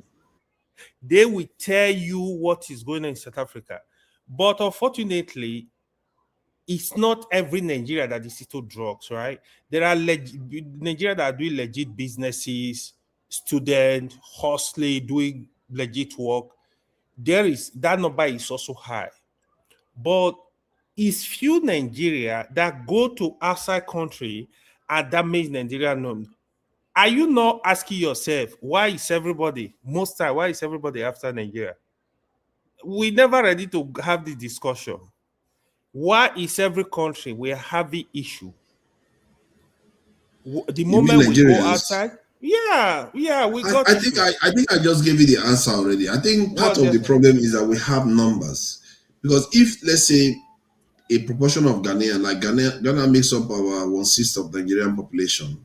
If one Ghanaian commits a crime and 6 Nigerians commit a crime, people will say Nigerians are committing the crime. Yes. And you can see why they respond like, but if by proportion, even if by proportion, Nigeria, these Ghanaians are committing similar crime. You see what I mean? See, forefather, I get you, I hear you, I understand that. But the truth is, the drug crisis in Nigeria is mostly caused by Nigeria. In South Africa, it's mostly caused by Nigeria. Even within Nigeria now, I don't know, you need to speak to people in Nigeria what is going on now with the high cases of kidney disease among the youth. This is caused by drugs, even within Nigeria. Fake drugs we take, fake drinks. This is the problem. Just because some few people want to turn billionaire overnight, they want to buy Mercedes, they want to buy Lamborghini, they just want to show off. This is what is causing the problem. I'm not giving you excuse for South Africa doing the foolishness. There is no reason why, even their government, I feel they are not speaking enough. But there is election this year. Probably that's why everybody is just play safe. Apart from Julius Malema, they are not speaking enough. Yeah, but hold on, though. Hold on. Just hold on for a second. I just did some search right now online. I said, okay, let me read the question so you know. I said, in South Africa, which nationals control the drug trade? Is that a fair question to ask? It could be fair. They say it's not Nigeria. It says South Africa's illicit drug trade is controlled by a complex web of transnational syndicates operating in collaboration with local networks rather than a single group.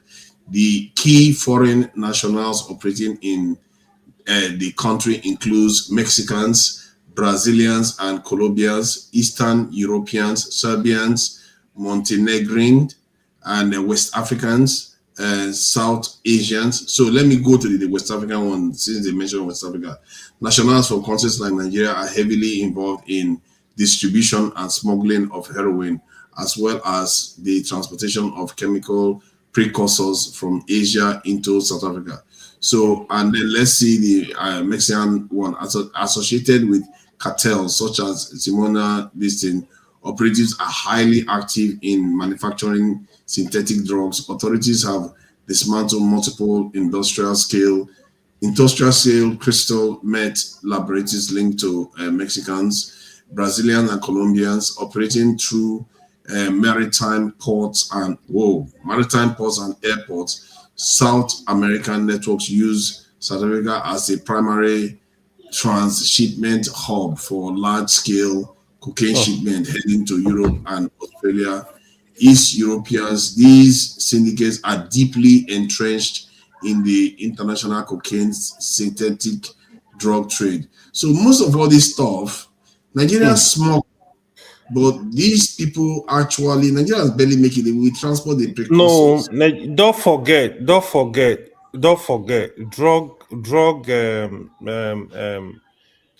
issue in any country, it is a very strong criminal network. So, so it's just like what you're asking me now. Do we grow drugs? No, they get this from Brazil, from Colombia. It's a network now. It's a network. That's what is going on with the drug cases. So that is how Nigeria gets involved. It's not that they take drugs from Nigeria and take to South Africa, but they are big in it. Trust me, they are big in it in South Africa. Yeah, I'm trying. I asked you to list them by how much they contribute to South African drug usage. So the direct domestic drug consumption in South Africa is heavily dominated by West African. You see, this is where you're coming from. West African and South Asian networks, as they supply the high volume, low cost drug primarily consumed locally, heroin and synthetic precursors.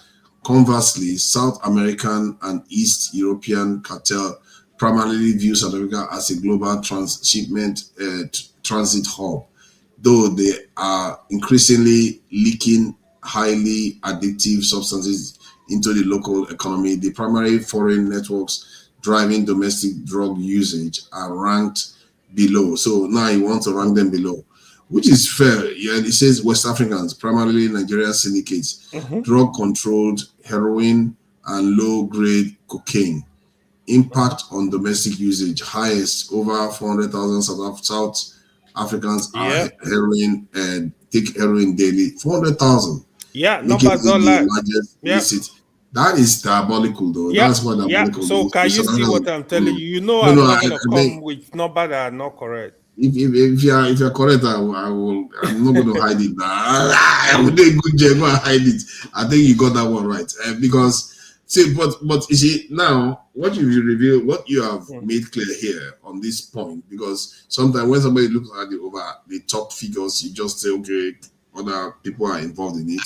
But Nigerians are involved in it, and he says if Nigerians are heroin and low-grade cocaine. Mm. And these things, Nigerians don't manufacture it. It's crazy where we get it from. No.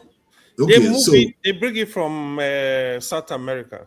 so maybe those people that are transporting them, the Nigerians take it from them and give it to the Even locals. within Nigeria, they have network. They have people in South Africa, Nigerians that are into the business together. It is a network. They move this drug across borders. No, I'm trying to focus on South Africa so that we know how it is happening in South Africa. So, are they bringing it from Nigeria and taking it to South Africa, or Not they are from supplying Nigeria. them in South Africa? You see, they are supplying them there They in are South Africa. supplying them in South Africa. That's interesting. So, You know, if that they is the do case, local distributions too. So they get this drug from. They have other Nigeria. They have the network like in South America, right? So they move those drugs from there. You know, these drugs, heroin, cocaine, they are got it from different country. There are countries that are, where they are cheap. They sought after the drug. They move them from those zones to the final destination where they are going to distribute them. So it is a big cartel network, but yeah. they are very involved. So Let me read this again, because when I read it, it made me angry. Next session, let me read it again. What is going to make me that angry? So West Africans, primarily Nigerian syndicates, drug control, heroin, and low-grade cocaine impact on domestic usage highest. They said Nigeria is making the highest impact. And given that we don't have a lot of population there, that is diabolical. Yeah. Over 400,000 South Africans use heroin daily, making it the largest illicit substance market by consumer volume and daily use. West African syndicates tightly control the inner city distribution network, cutting heroin with local bulking agents to produce highly addictive street drugs like Wunga. And this creates severe, widespread social crisis across lower income communities. We have to be careful though, because this is because the way this one is reading is reading like I really want to finish the West Africans. So, but that said, this is true, and if these numbers hold up the way it is, like if I take this as face value, what those Nigerians are doing there is diabolical. And the Nigerian, they are not doing this to Nigerians like this. I don't think the Nigerian 400,000 Nigerians are. Share something. So it's a problem. I'm not gonna lie to you, but except you have somebody that live in South Africa, they will tell you the extent these guys can go.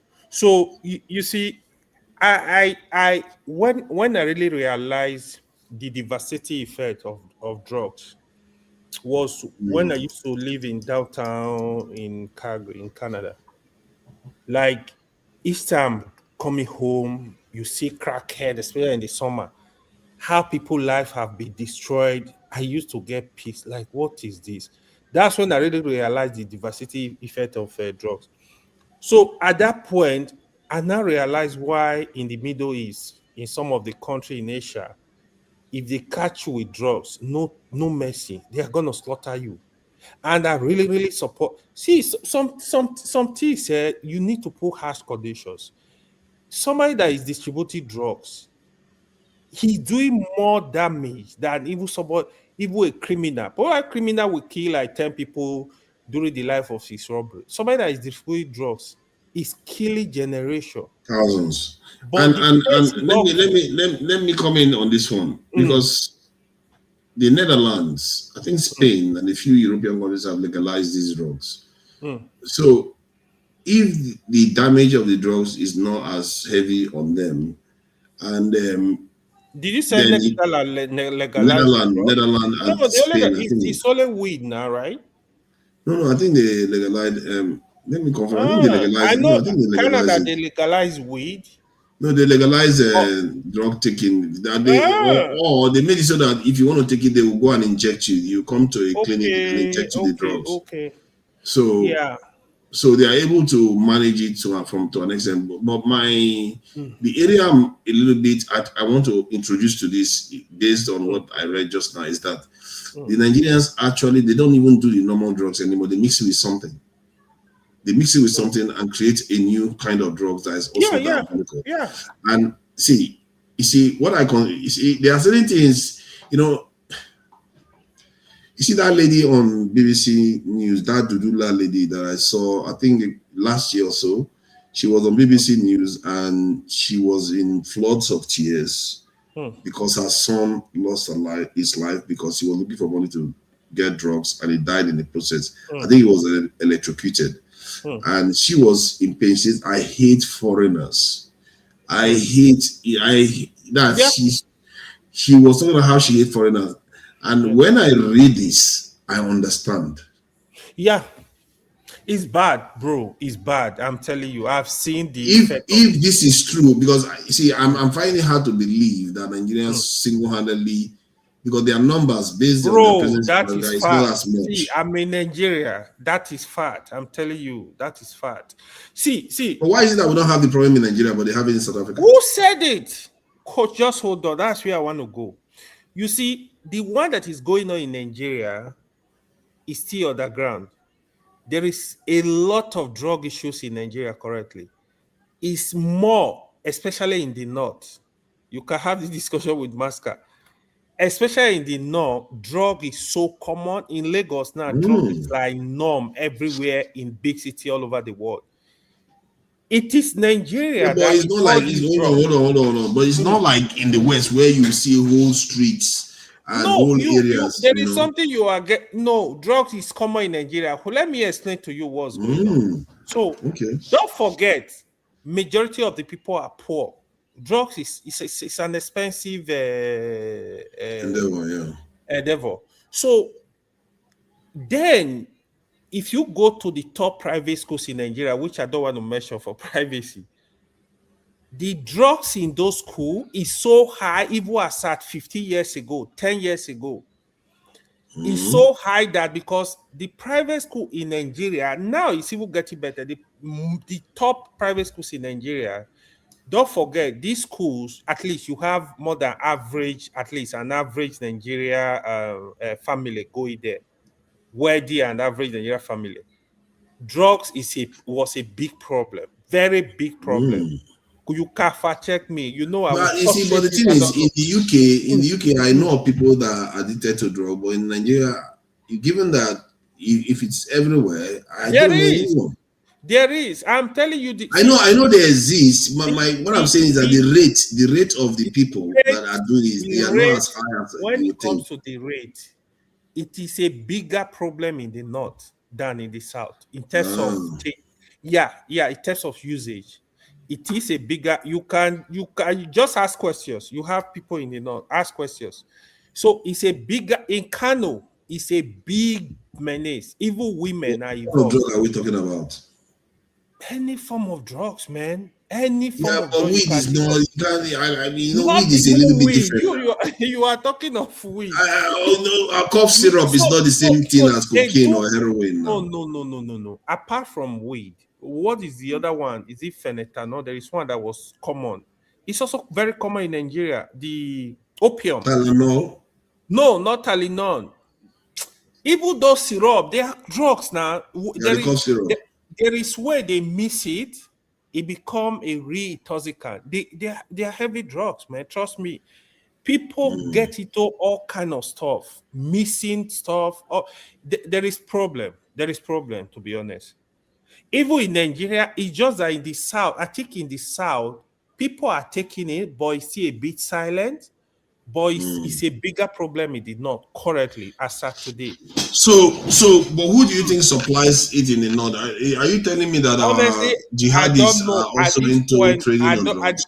Even these terrorists or these bandits, they are involved in Yeah, I drugs know they too. take it, but Yeah. who See, supplies these people? then they find who they supply drugs. Now, what for you? Leave matter.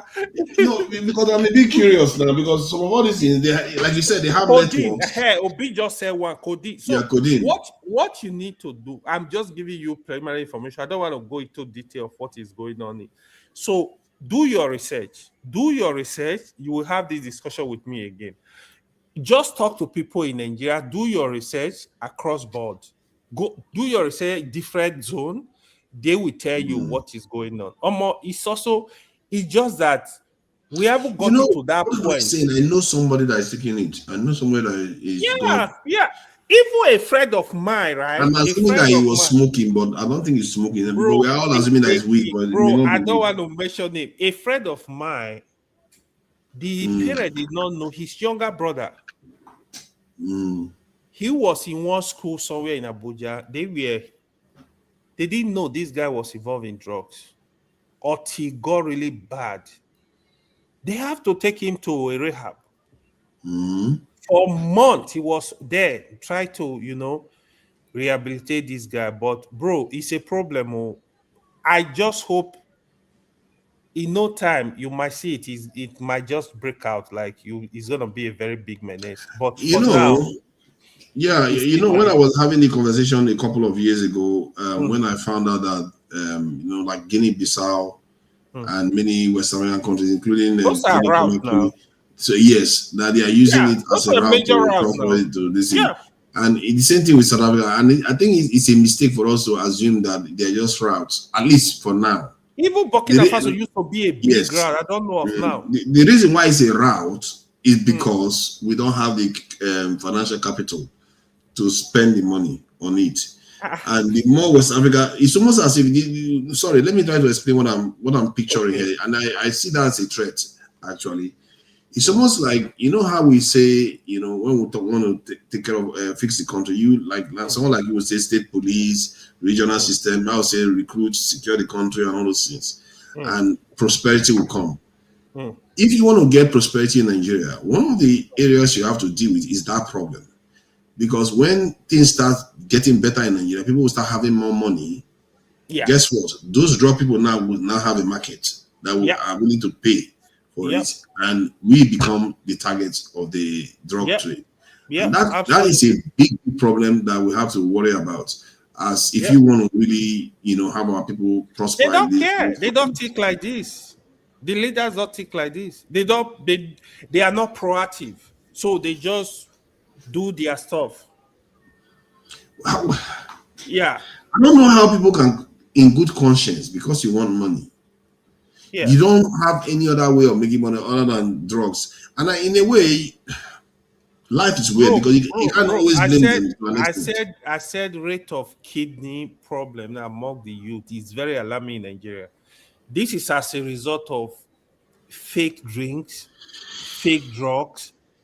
People deliberately, for example, expensive drink, they will go missy and just join it together and just miss a gift to people to drink because they're making money from it. They want to buy big cars.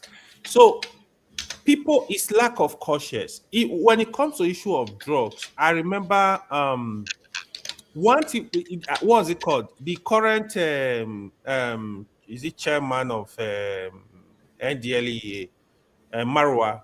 Marwa has been doing a very great job, to be honest, in the past 5 years plus.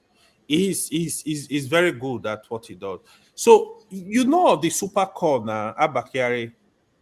His case was cocaine, and they caught him with supplying all those. That was how he was pick up now. Yeah, if you know of his case, right? So that is the guy was bringing drugs from abroad. They go there with his men to protect him from the airport. They protect him because the people involved in this thing, they are the big guys, not the common man you see on the street that don't have penny. So this is what go on with this. It's a very sophisticated network.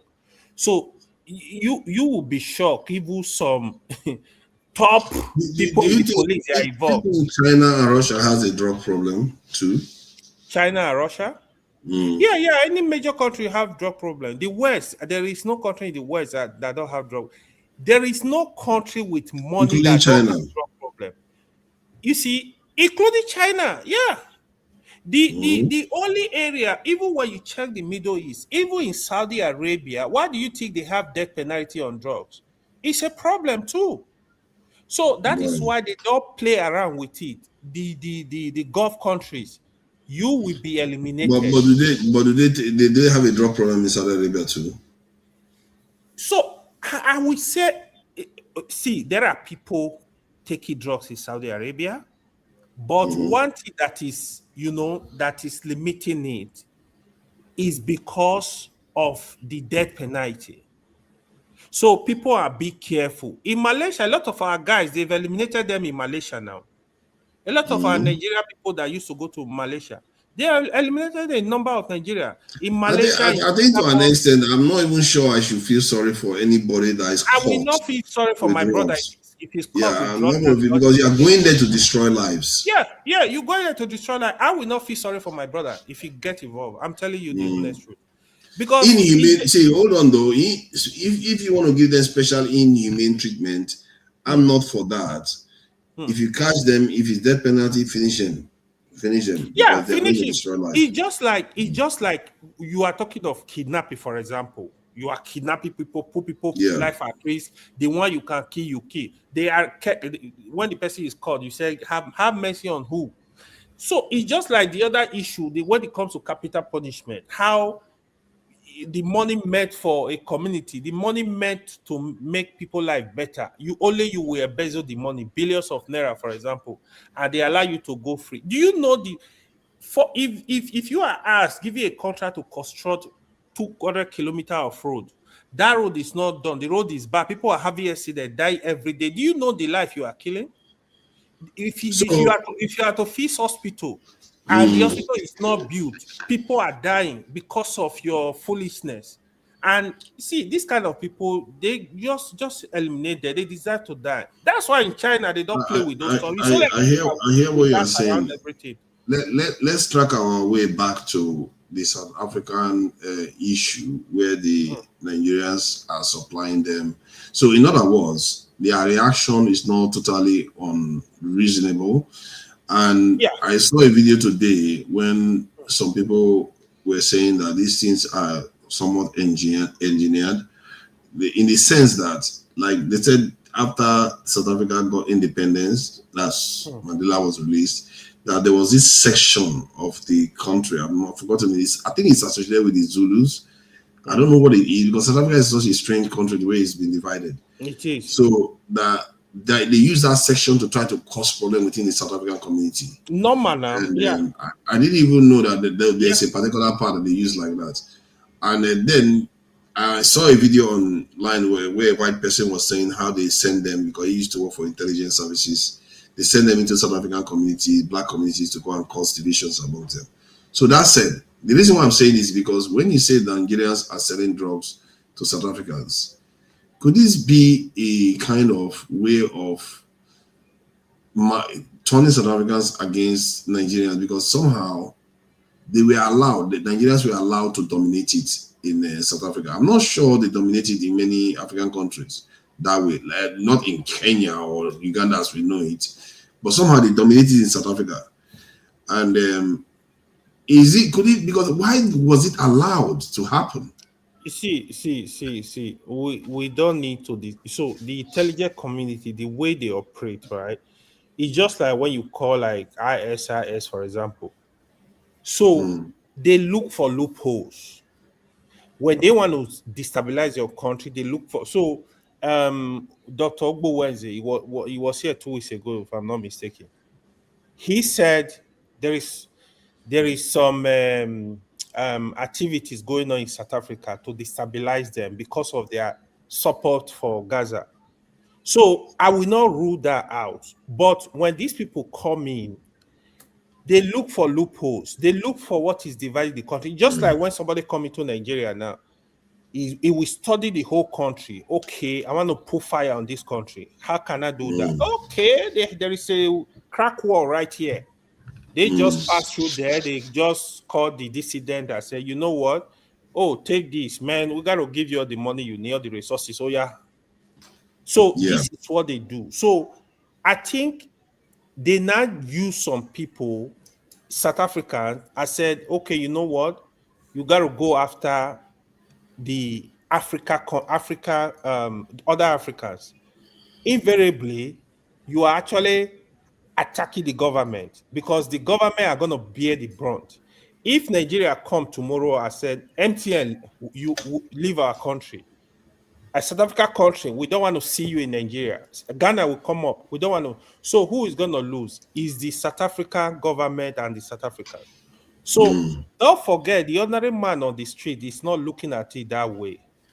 It's just like the uprising in the Arab world. So it was actually engineered. So, but that vacuum is there. They come, they fill it up, they blow it up. So that's basically how they operate.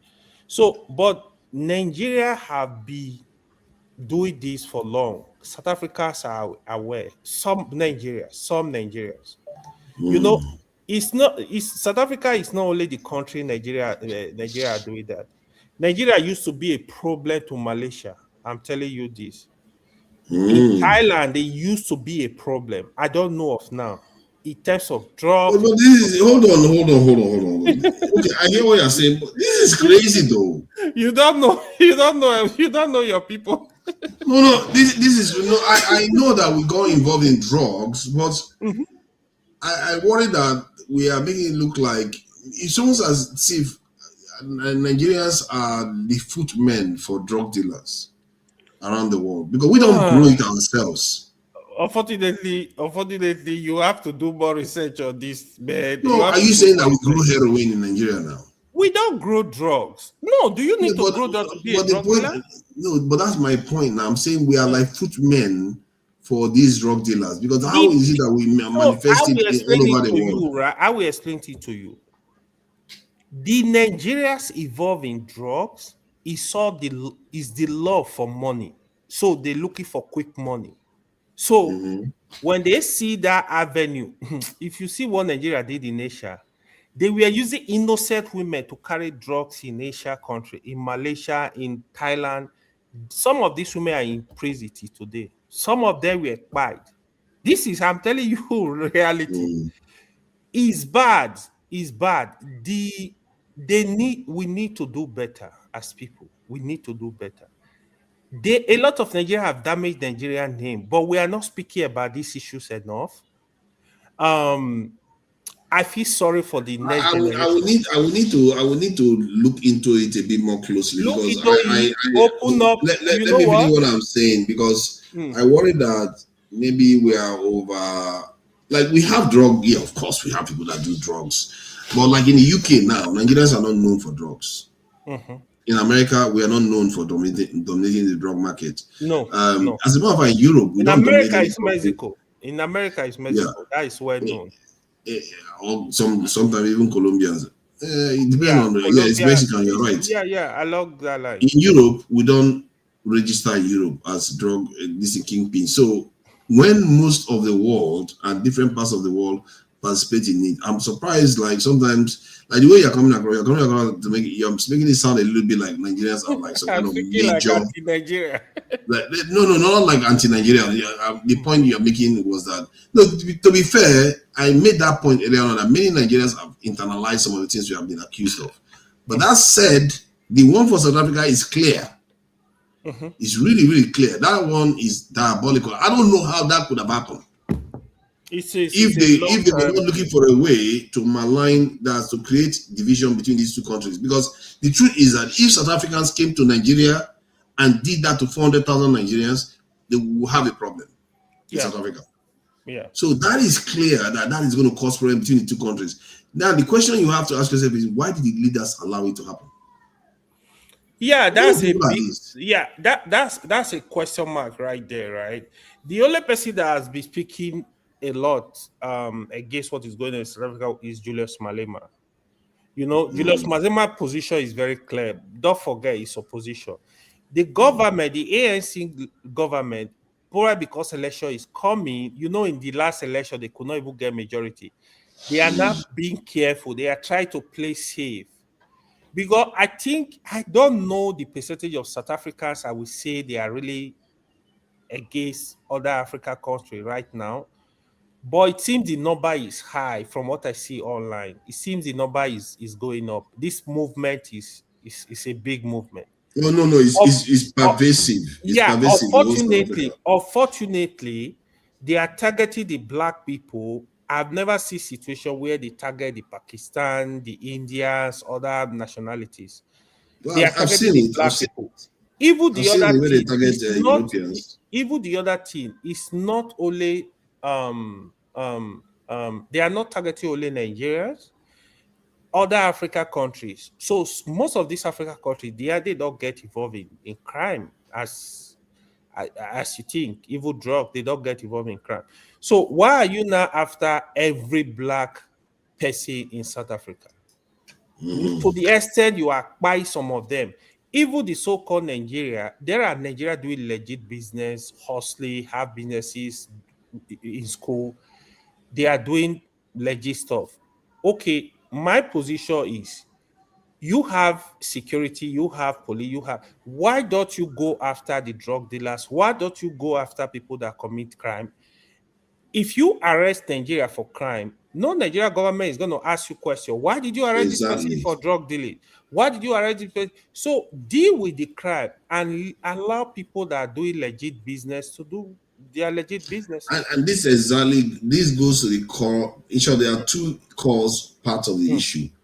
Hmm. Leave legitimate businesses alone and leave innocent people alone. Go Yeah, after the yeah, criminals. yeah. Go Nobody after will. the criminal.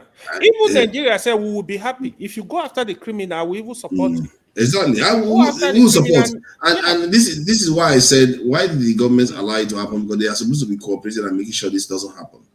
The second yeah. part that makes it They are worse is that complicit. the state government seems to be complicit in this Yeah, they are because they're complicit. not acting. And Yeah, they are not so acting. The and the that is a only problem. way I think Tinubu is just to I don't know how to call it. If I were in position, I will lash out at South Africa. You have to.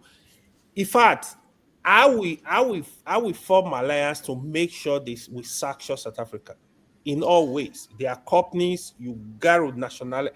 Yeah, but If you hold on, see, hold on, hold on. I think some of the things you've said today and some of my findings here had led me to kind of. I think I'm moving my position a little bit. You caused it, so you have yourself to blame. You have yourself to blame. You went and showed me the truth. You showed me the truth, and now. So, but see, the problem is that if this type of events are occurring, if I was Tinubu, my first instinct is not to sanction South Africa. okay, My first instinct would be, hey, this is what our boys are doing there. Mm. Let's put hands together and squash this Right, okay, once and for all, Mm. so that there will be no animosity between us. Because that lady that we saw on that video, Mm. seeing how she hates foreigner, the pain she felt was real. She wasn't Yeah, making it up. yeah. It's just So like when you see family that suffer from this banditry going on in Nigeria or terrorism. When the way they speak from the point of pain because you've experienced your family member has been yeah, has experienced like kidnapping. Now it was a victim of kidnapping. Now it's so difficult. If you've never been in their position, you might speak softly. But if you be in their position, this is life or death. They will speak differently. Their experience is completely different. So it's just like that. If you have a family, a child that has been affected by drugs activities, bro, you cannot forgive a drug dealer. you know what? African Do you know leaders, what? Sorry, do you know what it takes for somebody to be alive? You are not alive. You are not dead. You are just there. You are useless. It's a struggle, bro. I mean, you see crackhead in UK now. Come to America, see crackhead on the street. Like Yeah, bad you see ones. human American beings. ones, It's American bad. ones, they take it to another level. Yes, now. That You one where they see hang black around, community, where they what hang like happened? this, where they just Yeah. hang like this in suspension in midair. You know That's some the crazy people stuff. here, the other orange people here. You know, it was a deliberate activities in America now where they push drug into black communities. Oh That yeah, was how it they was destroy a lot deliberate, of the community. It and was that's how deliberate. it feels. That's how it Yeah. feels. Nigerians are inflicting on South African. They are using Nigerians to Exactly. destroy South African communities. Exactly. And that is something that's why I said it, my first instinct is not to go after South Africans. My first instinct is we have to destroy these people that are doing this. Either stop them or destroy them. Because you can't have the people that are just destroying lives on the continent like that. Because you work with South Africans, pull them out, and but the problem is even Nigerian government cannot even secure Nigerians against bandits. They deliberately hands down to do that. Why would they not hands down to allow this nonsense to happen? If anything, they are the ones making sure it happens. Really, technically you can argue that they ensured this happened because they allowed it to happen. Yeah. Because if you know about it, then how can they not know? Are you not the one that shared the information with me just now? You know about it. They know. And they didn't do anything about it. And now you want to go and start sanctioning South Africa when the people start crying. If they are doing the right thing, of course, Nigeria have intelligence now. You think they don't know what's going on? They just want to do what they want to do. Nigeria intelligence know what is going on in South Africa. You know what? Now, when I see someone like Jacinta, and okay, she's a stooge, I don't care about the people themselves, like that lady that was in pain. As it stands right now, my position on her has changed. Yeah. My position on her has changed. They have that, yeah. You know, because no matter it's not dumb, it's real. No matter it's a real problem. You need to look the other side. You need to listen to what they are saying. Yeah, I'm not supporting what they are doing against the black people, but no matter how upset I am, you have to look the other way. Okay, what is their grievances? Are they genuine? Are they legitimate? You have to look at them and actually ask yourself African leaders, how could they allow this to happen? Yeah. You see, hold on. Man, this is genius, man. If somebody was planning this, and think about it, if somebody wanted to really teach Africans a lesson for what they did against apartheid regime, this is a good way to teach them. Because they say Nigeria helps South Africa so much. Yeah. They use Nigerians to destroy their communities. Yeah. You can't make it up. Yeah. Unbelievable. And our leaders, I don't know, man.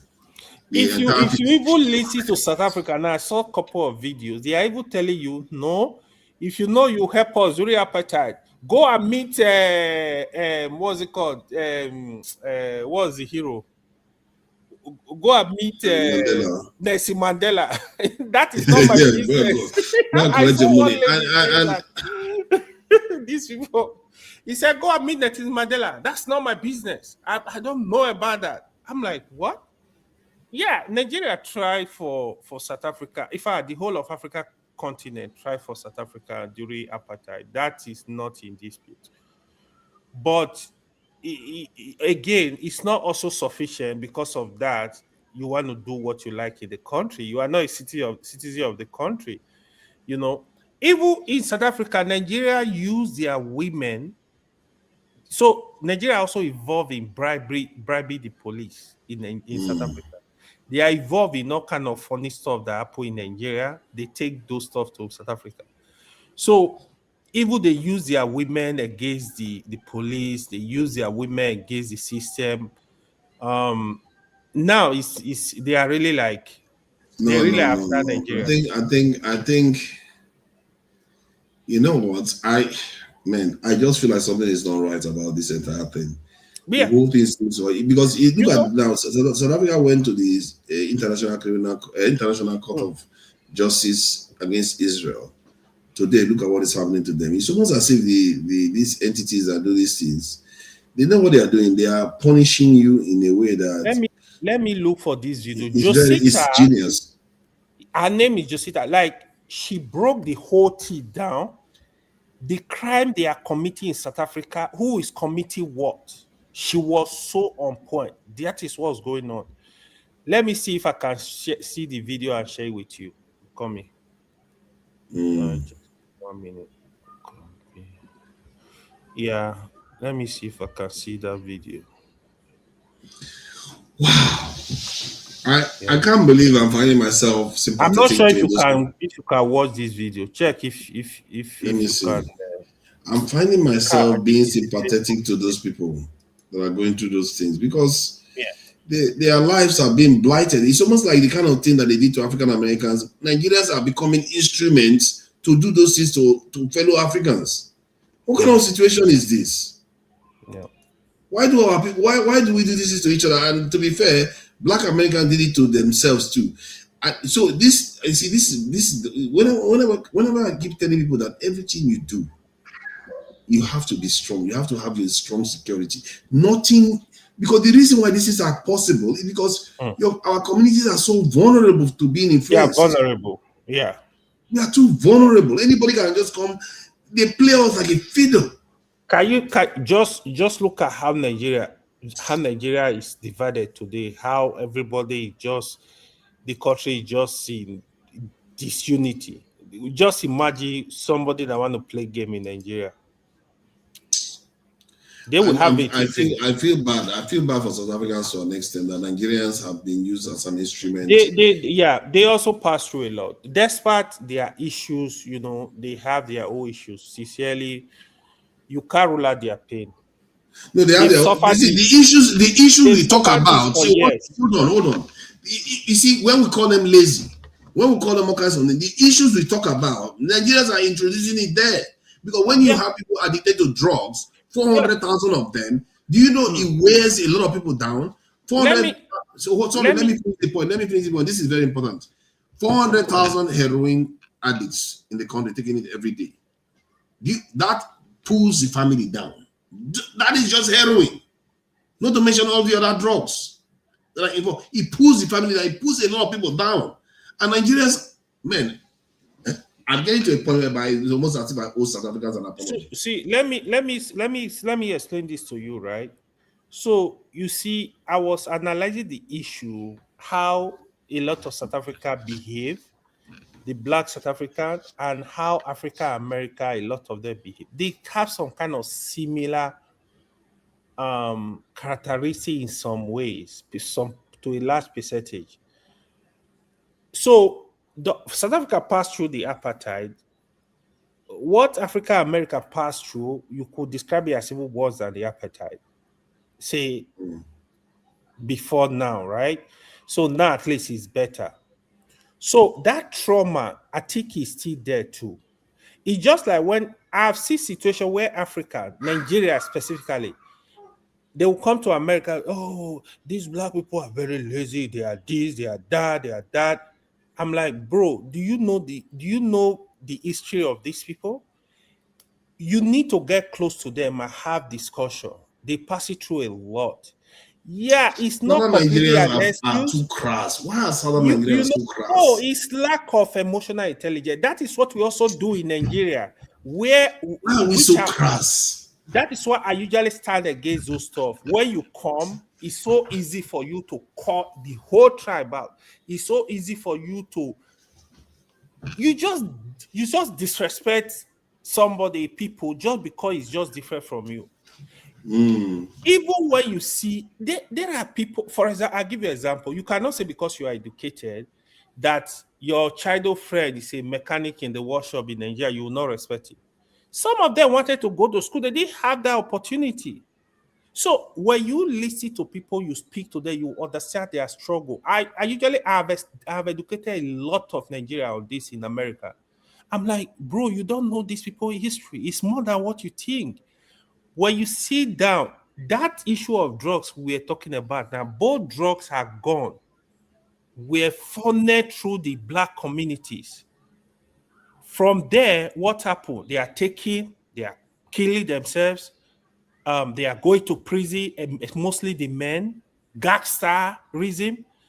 So, it's not direct. So you will not even know what is happening. the community is getting destroyed. It's like a norm. A child that you when sorry, let me finish this. When a child grow up in an environment, there is what you call register in English, right? You don't go to mechanic workshop and be looking for syringe. The language of syringe is only spoken in the hospital, right?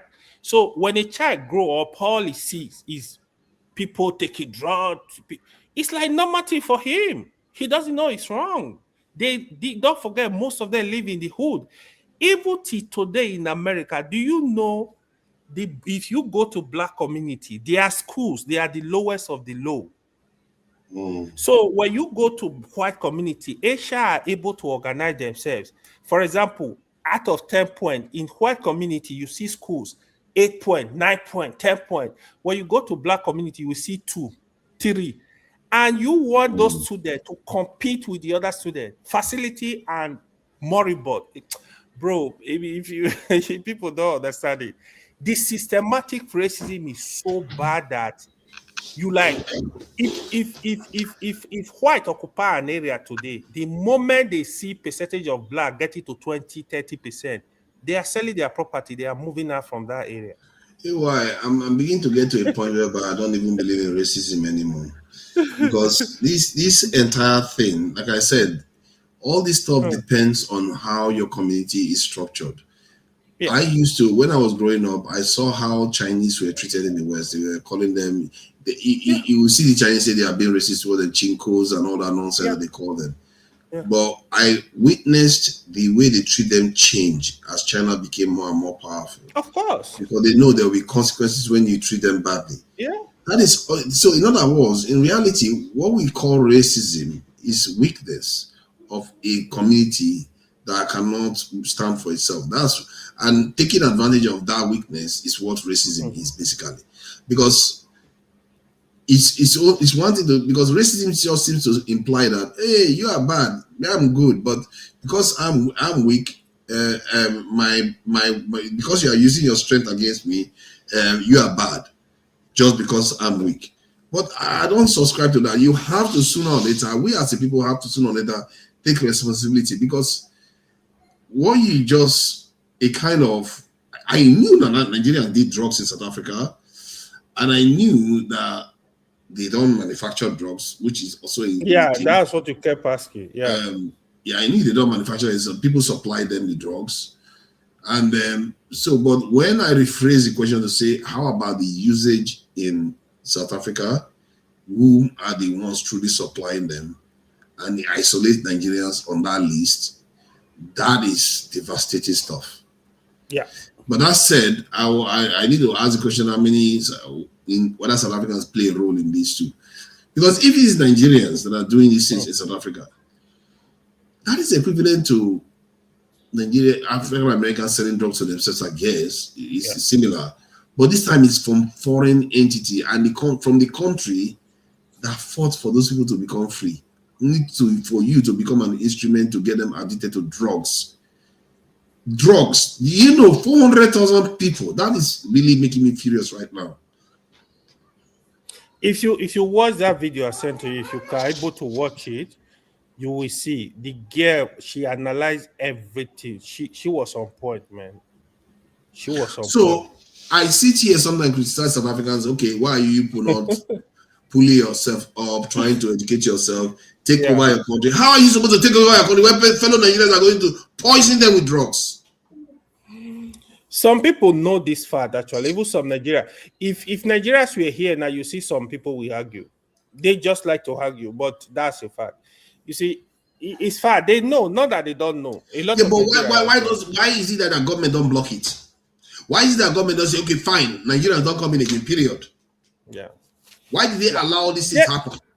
Yeah, there are a lot of Nigeria that still do legit businesses, For me, target the people, target the drug dealers. For me, target them, Target them. What? The most innocent people are the ones protesting and beating people in the city. It turns out, because the other ones have destroyed 400,000 lives, the authorities have allowed it to happen. The ones that are beating people, how many people have they destroyed their lives? They are more innocent than the ones around them. If you really calculate the lives that have been destroyed, they are the more innocent ones. Because when you are vulnerable, you are poor, you are more likely to get influenced, get into drugs, and all those problems occur. Especially when the state itself is not really paying attention to making sure they instill a sense of this purpose in the people so that they don't get into drugs. But yeah, I think I have to do a bit of a reappraisal of my approach to this South African thing. Yeah, it still doesn't, like I said, it still doesn't excuse the South African government. Yeah. And in a way, I can see why now, why the South African people feel resentful against Africans. Yeah. Because that's how African Americans feel resentful against Africans. So that when they see Africans come in and start being coonish and betraying them, that they will feel betrayed, even if we work for their ancestors. But physically, now what they are seeing us do to them, they have a big movement that is anti-black in America now. The FBA, they call it. Exactly. It is a big movement, too. I hope it doesn't explode. But I know a lot of people are against it. It's not going to explode because it's not like South Africa where black. No, yeah. If I mean like Nigerians were going to America giving black Americans drugs, oh my God, yeah, it's going to explode. Yeah, it's going to explode. But that. This South African one paid me. He paid me what I just learned just now. He paid me badly. That the number is not a joke. That is a serious number. That number is pulling down 4 to 5 million people. 400,000 people. Do you know how many people that care for one person? That care about the life of one person? It destroys families. Do you know? They say they take heroin every day.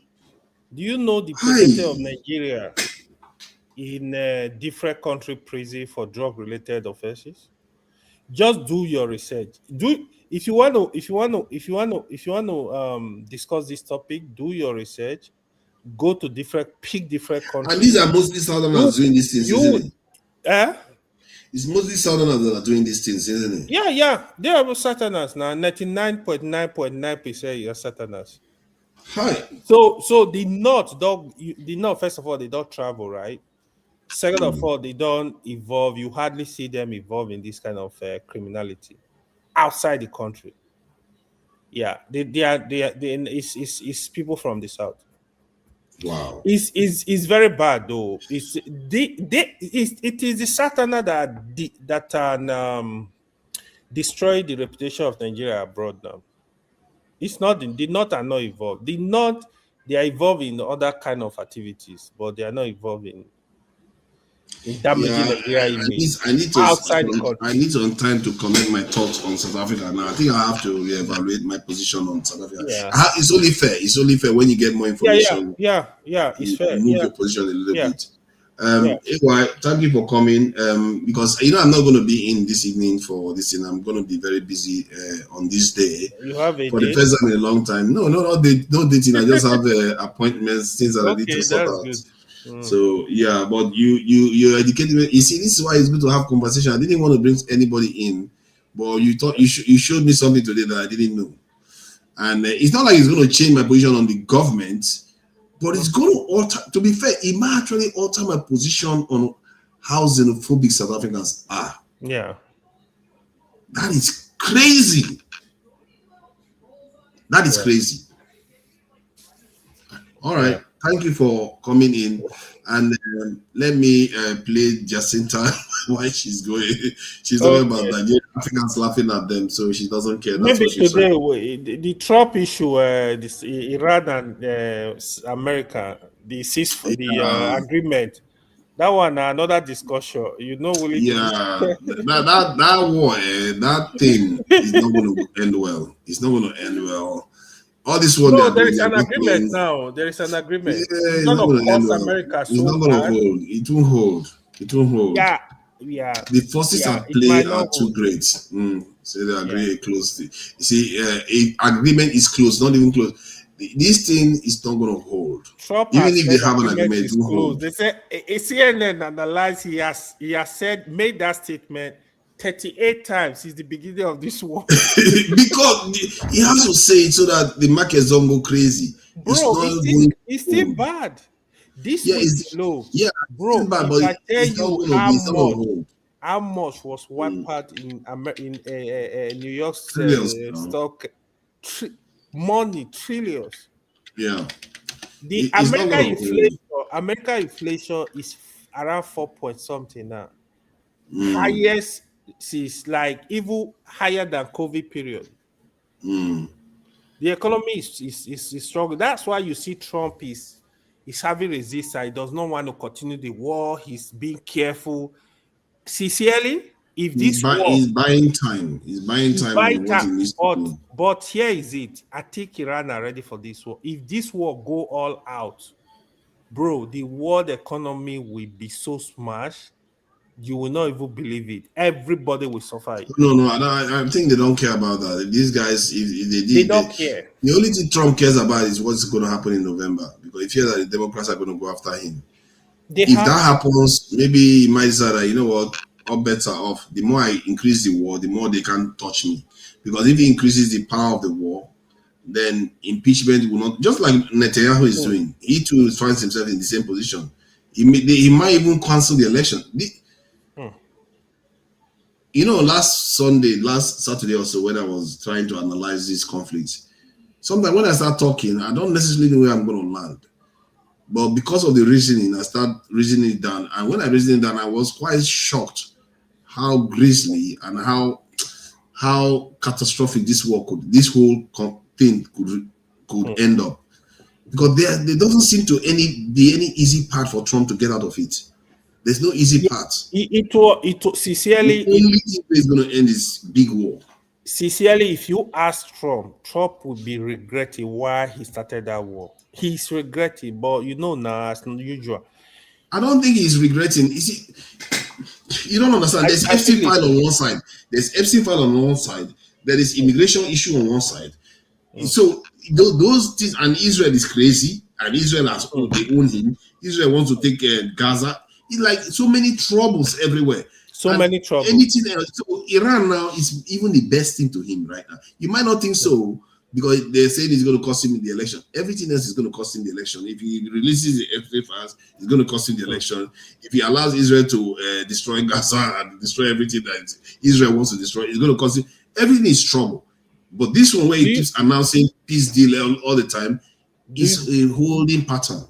Do you know since Trump came in as president, Trump has not achieved one single thing. It's just crisis. One single. American economy is seriously struggling. The inflation is on the rise like wildfire. Things are so expensive. America are not having it.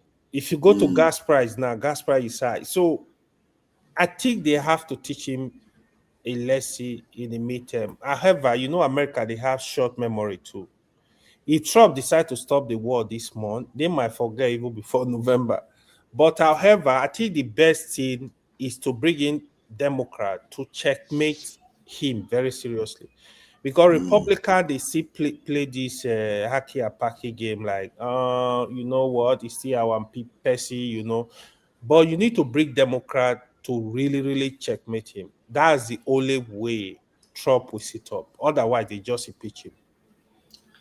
If Democrats take over, they one of the first things to impeach him, because they don't think he should be president. He's a convict for crying out loud. Last time he was impeached, the only law, don't forget, they impeached him in the Congress. They didn't control the Senate now. That's why they didn't control the Senate. So now, if they control Senate and Congress, that's a problem. Except they want to start a civil war. They are going to impeach him. Nothing will happen. The problem with the Democrats is that most of them are also Zionists themselves. Pro-Israel. They are hypocrites. They are hypocrites. It's a bit of a problem but that you don't know where they're going to go. But there is a movement now in America where people are so knowledgeable about the happening in the Middle East. See, you're mistaken. You see, that this is what should worry you is that why would Trump travel to a position where that will lead him to that kind of impeachment and all that craziness keeps happening? Then all his money they invested in him will be wasted. No. He want to blow the war up If he sees there's no point anymore, he will blow the war up. And that's my biggest concern. Because there are too many problems that they don't want to deal with at home. The only big solution is a bigger war. Maybe he's going to do it bigger but controlled. He's going to try to force troops to go there. Something, he's going to do something. Something's going to happen. Or maybe Israeli soldiers go in there.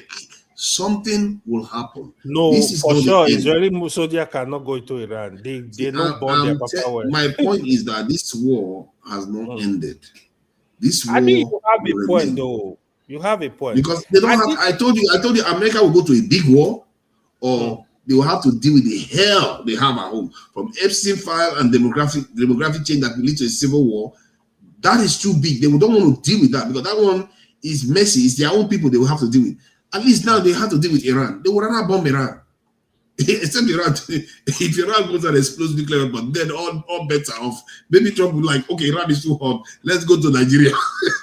Then it's Nigeria's turn to use Nigeria as a distraction. And then I can assure you, if that happens, Nigeria will be bombed badly.